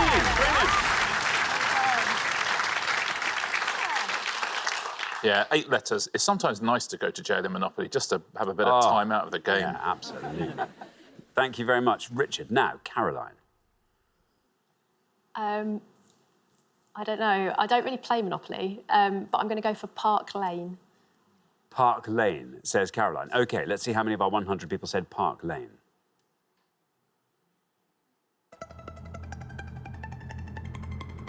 Hmm. 46. 46. Yeah, one of the most expensive roads in London, Park Lane, as well as on the Monopoly board. It used to be a rough track called Tyburn Lane. Yes, going up to the hanging tree. Yeah, absolutely. Yeah. I'd like to go back to London, sort of in the 18th century. Yeah, not for long, though.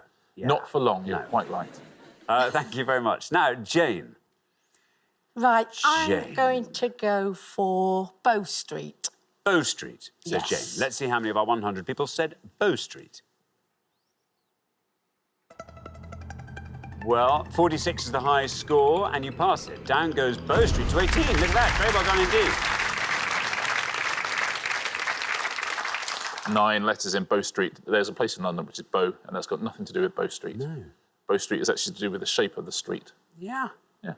It's funny because now, obviously, there's been a sort of diffusion of different local Monopoly boards. So a lot of people have Monopoly boards that aren't necessarily the original format. Yeah, we used to play the dog Monopoly board. Did you? Yeah, that was fun. You had dog Monopoly? Yeah, dog Monopoly. That's extraordinary. And the different kind of families of dogs in the different colours. Yeah. It was good. Interesting. Go to kennel. I don't remember if it said that, but it was...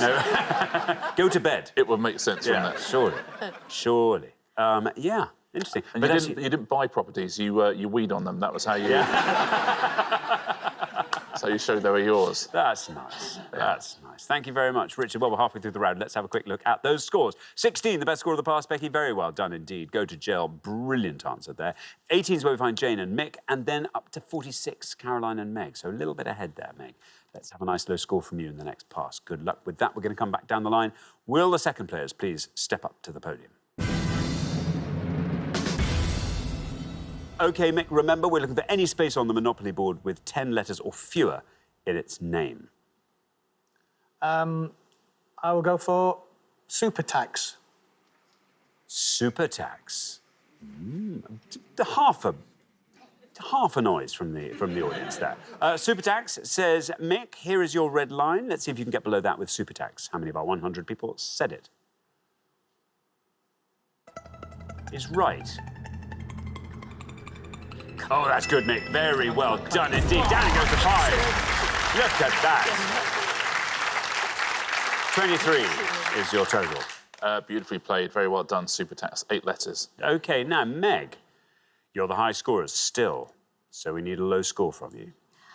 Well, I've not played Monopoly in about 15 years, but I do remember there being waterworks, so I'm going for waterworks. I've counted, it's 10.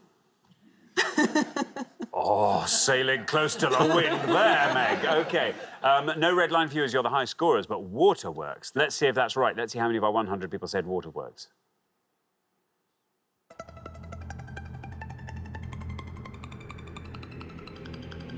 Not bad at all. 20 for waterworks takes your total up to 66. That's a scary one to go for. How many times did you count that? At least 7. Yeah. Yeah, waterworks. Thank you very much indeed. Now then, Andrea. This is exciting. 49 or less keeps you in the game. Have you got a good one? I've got 2 V's. I've got Vine Street and Vauxhall. I'm going to go for Vine Street and hope that that's there. Vine Street. See, Becky's obligingly wearing a sort of Vine Street coloured top there. Am I? I bet she's rolling her eyes there, are you? No? No? Vine Street, there's your red line. Can you get below that red line with Vine Street? Let's find out. It's right. You've done it. Oh. Very well done indeed. Down you go. Oh, look at that, down to 18.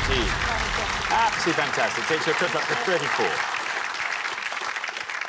Yeah, named after a pub called the Vine Street. Also the home of one of the first Metropolitan Police stations, Vine Street Police Station. Vauxhall wouldn't have scored you 18. Vauxhall would have scored you 100 because it's not on the board. So you chose well. You chose very, very wisely. OK, we'll do the top 3 in a minute, but I'll go down in order. Bond Street would have scored you 30. Piccadilly, that's a risky one, that's 10. 25 for that. You'd have got 20 for Chance. You'd have got 18 for Go, 17 for Euston Road and Whitehall. You would have got 15 for Strand, 6 for Income Tax, and the best answer, 1 point for In Jail. In Jail would have been 1 point. Yeah. Let's take a look at the top 3, though. The ones that most of our 100 people said when we gave them 100 seconds online. Pall Mall would have scored you 38. There's Park Lane with 46. And top of the shop, Mayfair on 60. Thanks very much indeed, Richard. Well, here we are at the end of our second round. We have to say goodbye to another of our returning pairs. I'm so sorry, Meg and Caroline. Brilliant performance in round 1. But I'm afraid round 2, yes, I'm afraid the old Monopoly question. It floors the best of us. But it's been lovely having you with us. Thank you so much for playing, Meg and Caroline. But for the remaining 2 pairs, it's now time for the head-to-head.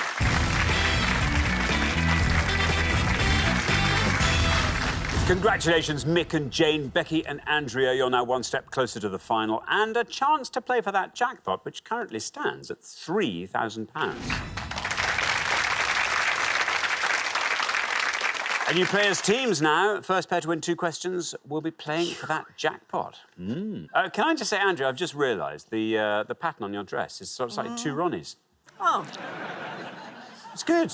I've never thought of that before, but now you say it, yes. I'm in a 2 Ronnie's dress. It's your 2 Ronnies dress. Fantastic. Best of luck to both pairs. Let's play the head-to-head.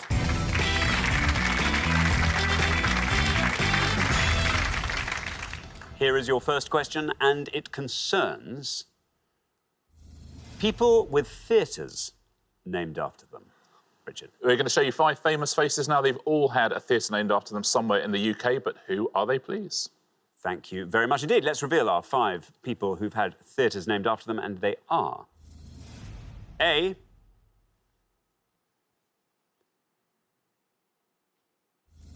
B...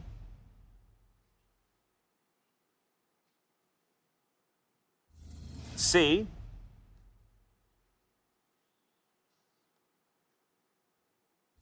D... and E.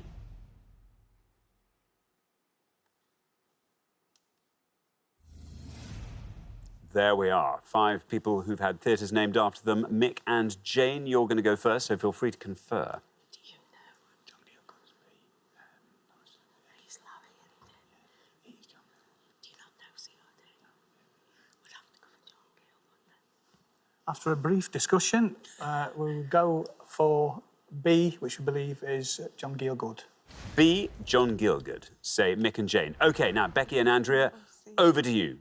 Talk us through, you can talk us through all of them. OK, A, Laurence Olivier. I think C is Sue Townsend, but we're not sure at all, are we? Or E is John Mills. Should we go for John Mills? It's up to you, I didn't know E, but you knew E. I didn't know E, but you knew E. And how certain of C are you? I'm not certain, because I've never heard of this. Sorry, you know. No, listen, you take your... I said confer. I walked into that one. John Mills. Should we do John Mills? Yeah, OK. We're going to go E, John Mills, E, and she'll John kill Mills. me if that's wrong. For what it's worth, I think that was the right choice. But we'll see, we'll see. Mick and Jane have gone for John Gielgud for B. Let's see how many of our 100 people said B.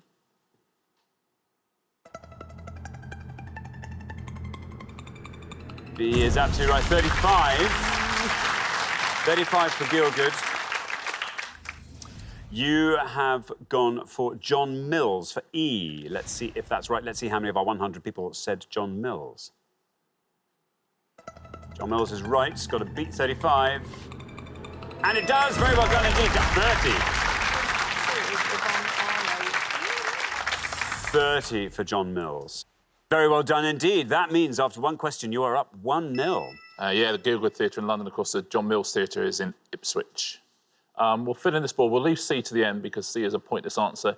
A, it is Laurence Olivier. I think because it's an older picture, actually it scores fewer points than 30, just 21 points for Laurence Olivier. D.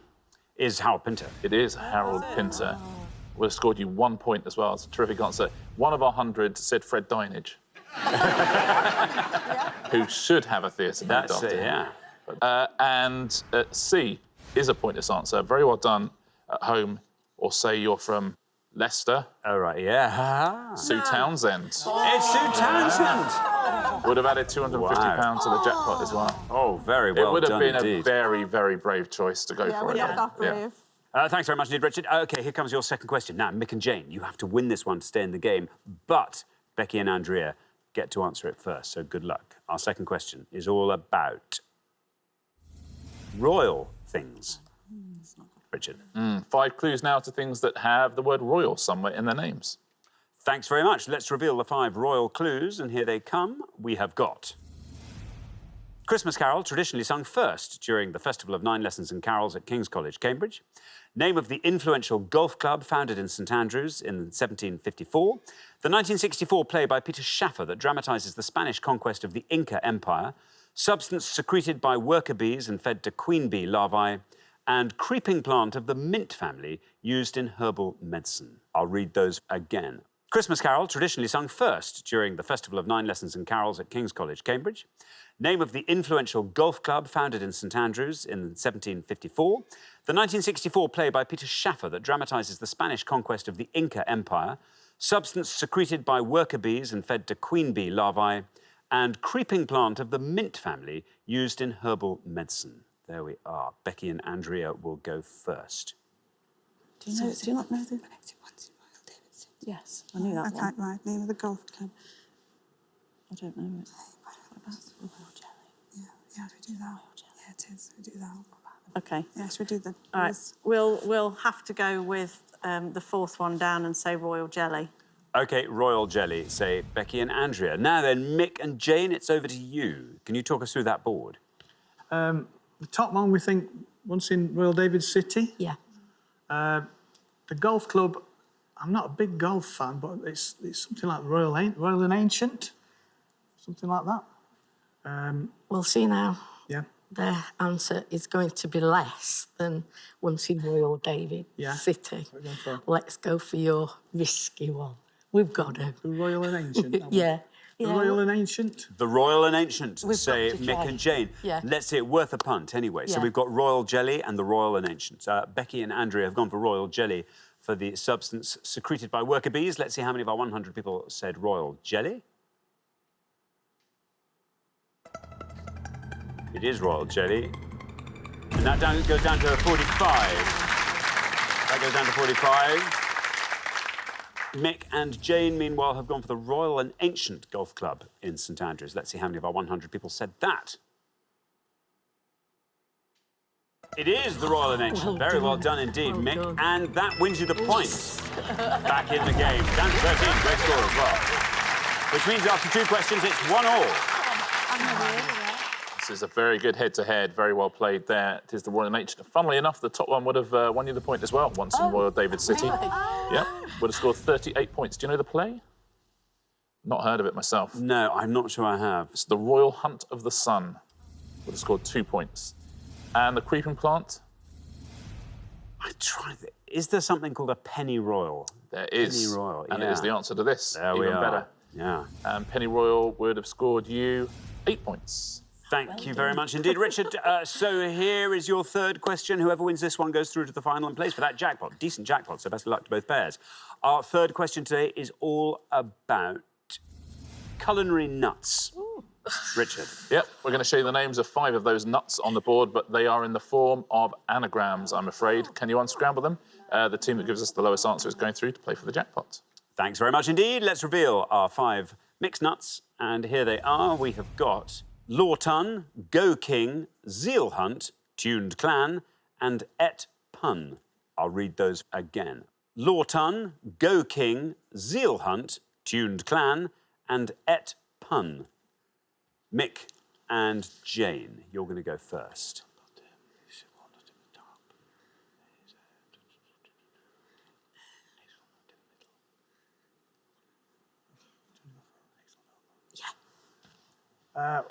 We will go for hazelnut, the third one down.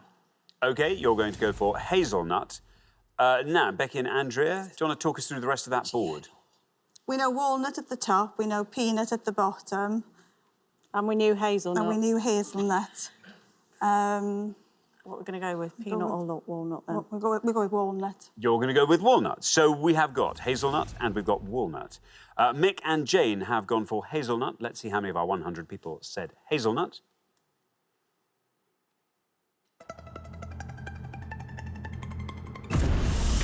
Down to 54 hazelnut.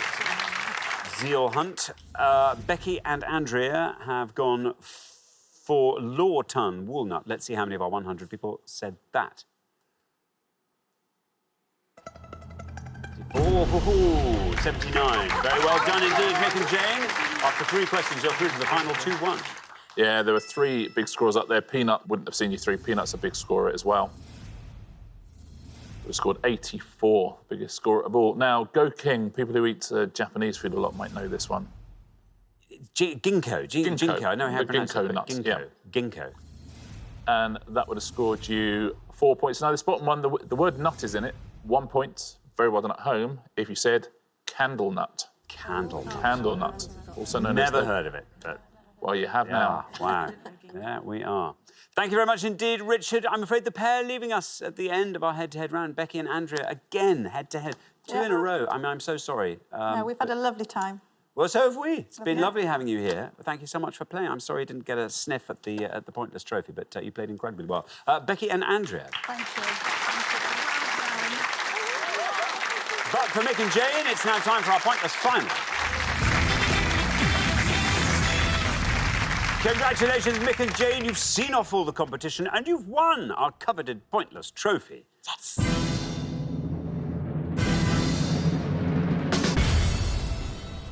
You now have a chance to win our Pointless Jackpot. And at the end of today's show, the jackpot is standing at £3,000.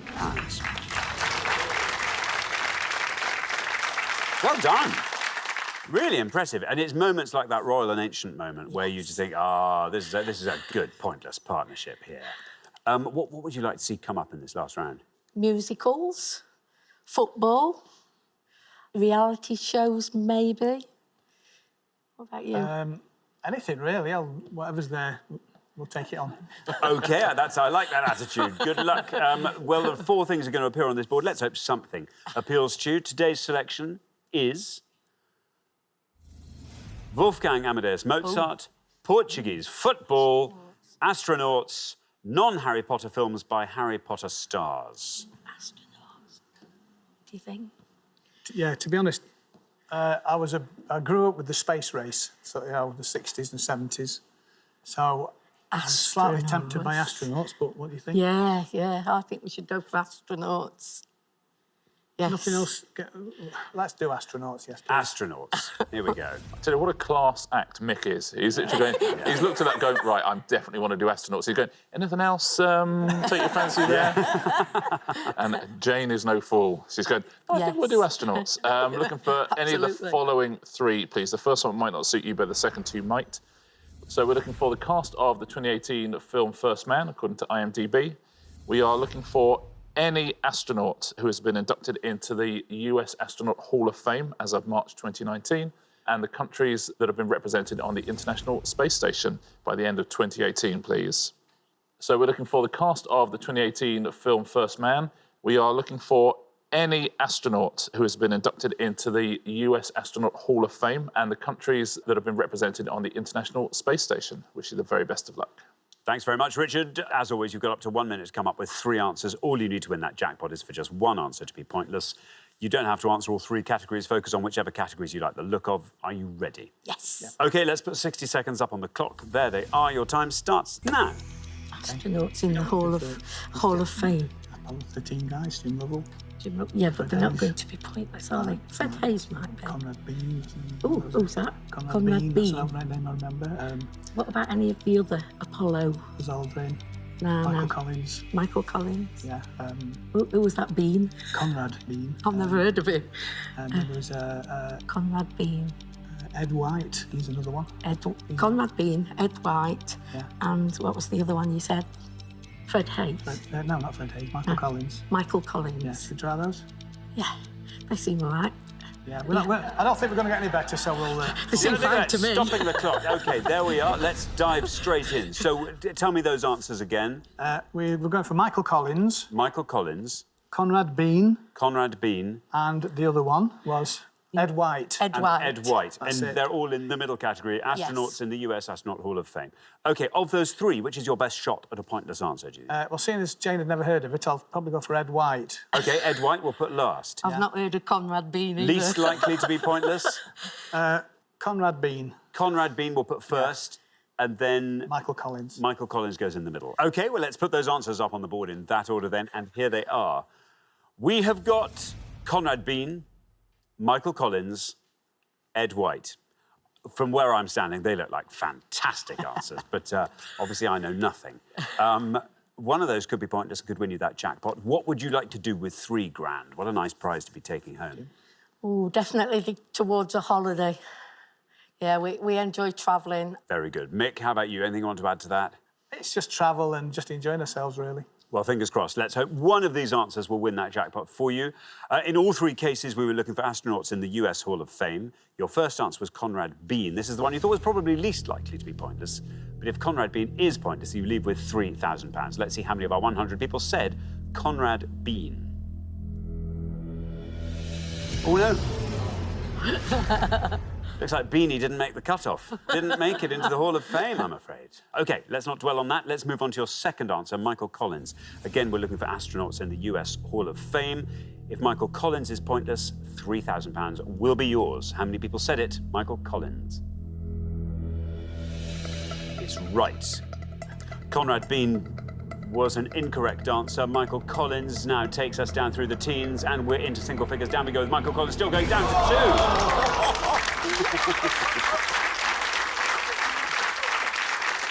OK. Let's turn to your third and final answer. Ed White. Everything is now riding on your third and final answer, Ed White. If Ed White is pointless, you leave here with £3,000. Let's see how many of our 100 people went for Ed White. It's right. Come on. Well, Michael Collins took us all the way down to 2. Will Ed White take it one step further? Down we go to single figures. We're still going down, still going down. We're passing 2. You've done it!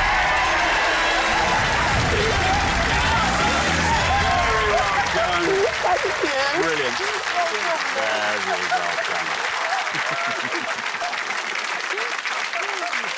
Fabulous. Very well played indeed. Congratulations, Mick and Jane. Ed White was a pointless answer. You are leaving here with that jackpot of £3,000. Well done.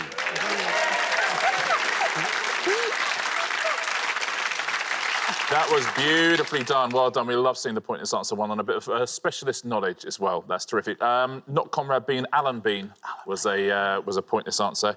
And you were thinking, I think you were thinking between Ed White and Fred Hayes. Now, Fred Hayes is an answer as well, would have scored you 1 point. So well done, Ed White. Shall we take a little look at the pointless answers in the different categories? We'll start with the cast of First Man, which is a very good film, if you've not seen it. Kieran Hines, Lucas Haas, Olivia Hamilton, Patrick Fugit, everyone pointless apart from Ryan Gosling, Claire Foy, Corey Stoll, Jason Clarke and Kyle Chandler. Everyone else is a pointless answer. If you like astronauts, it's a very good film. Yeah. First Man. Really worth watching. Now, let's take a look at some more of those astronauts, shall we, in the Hall of Fame.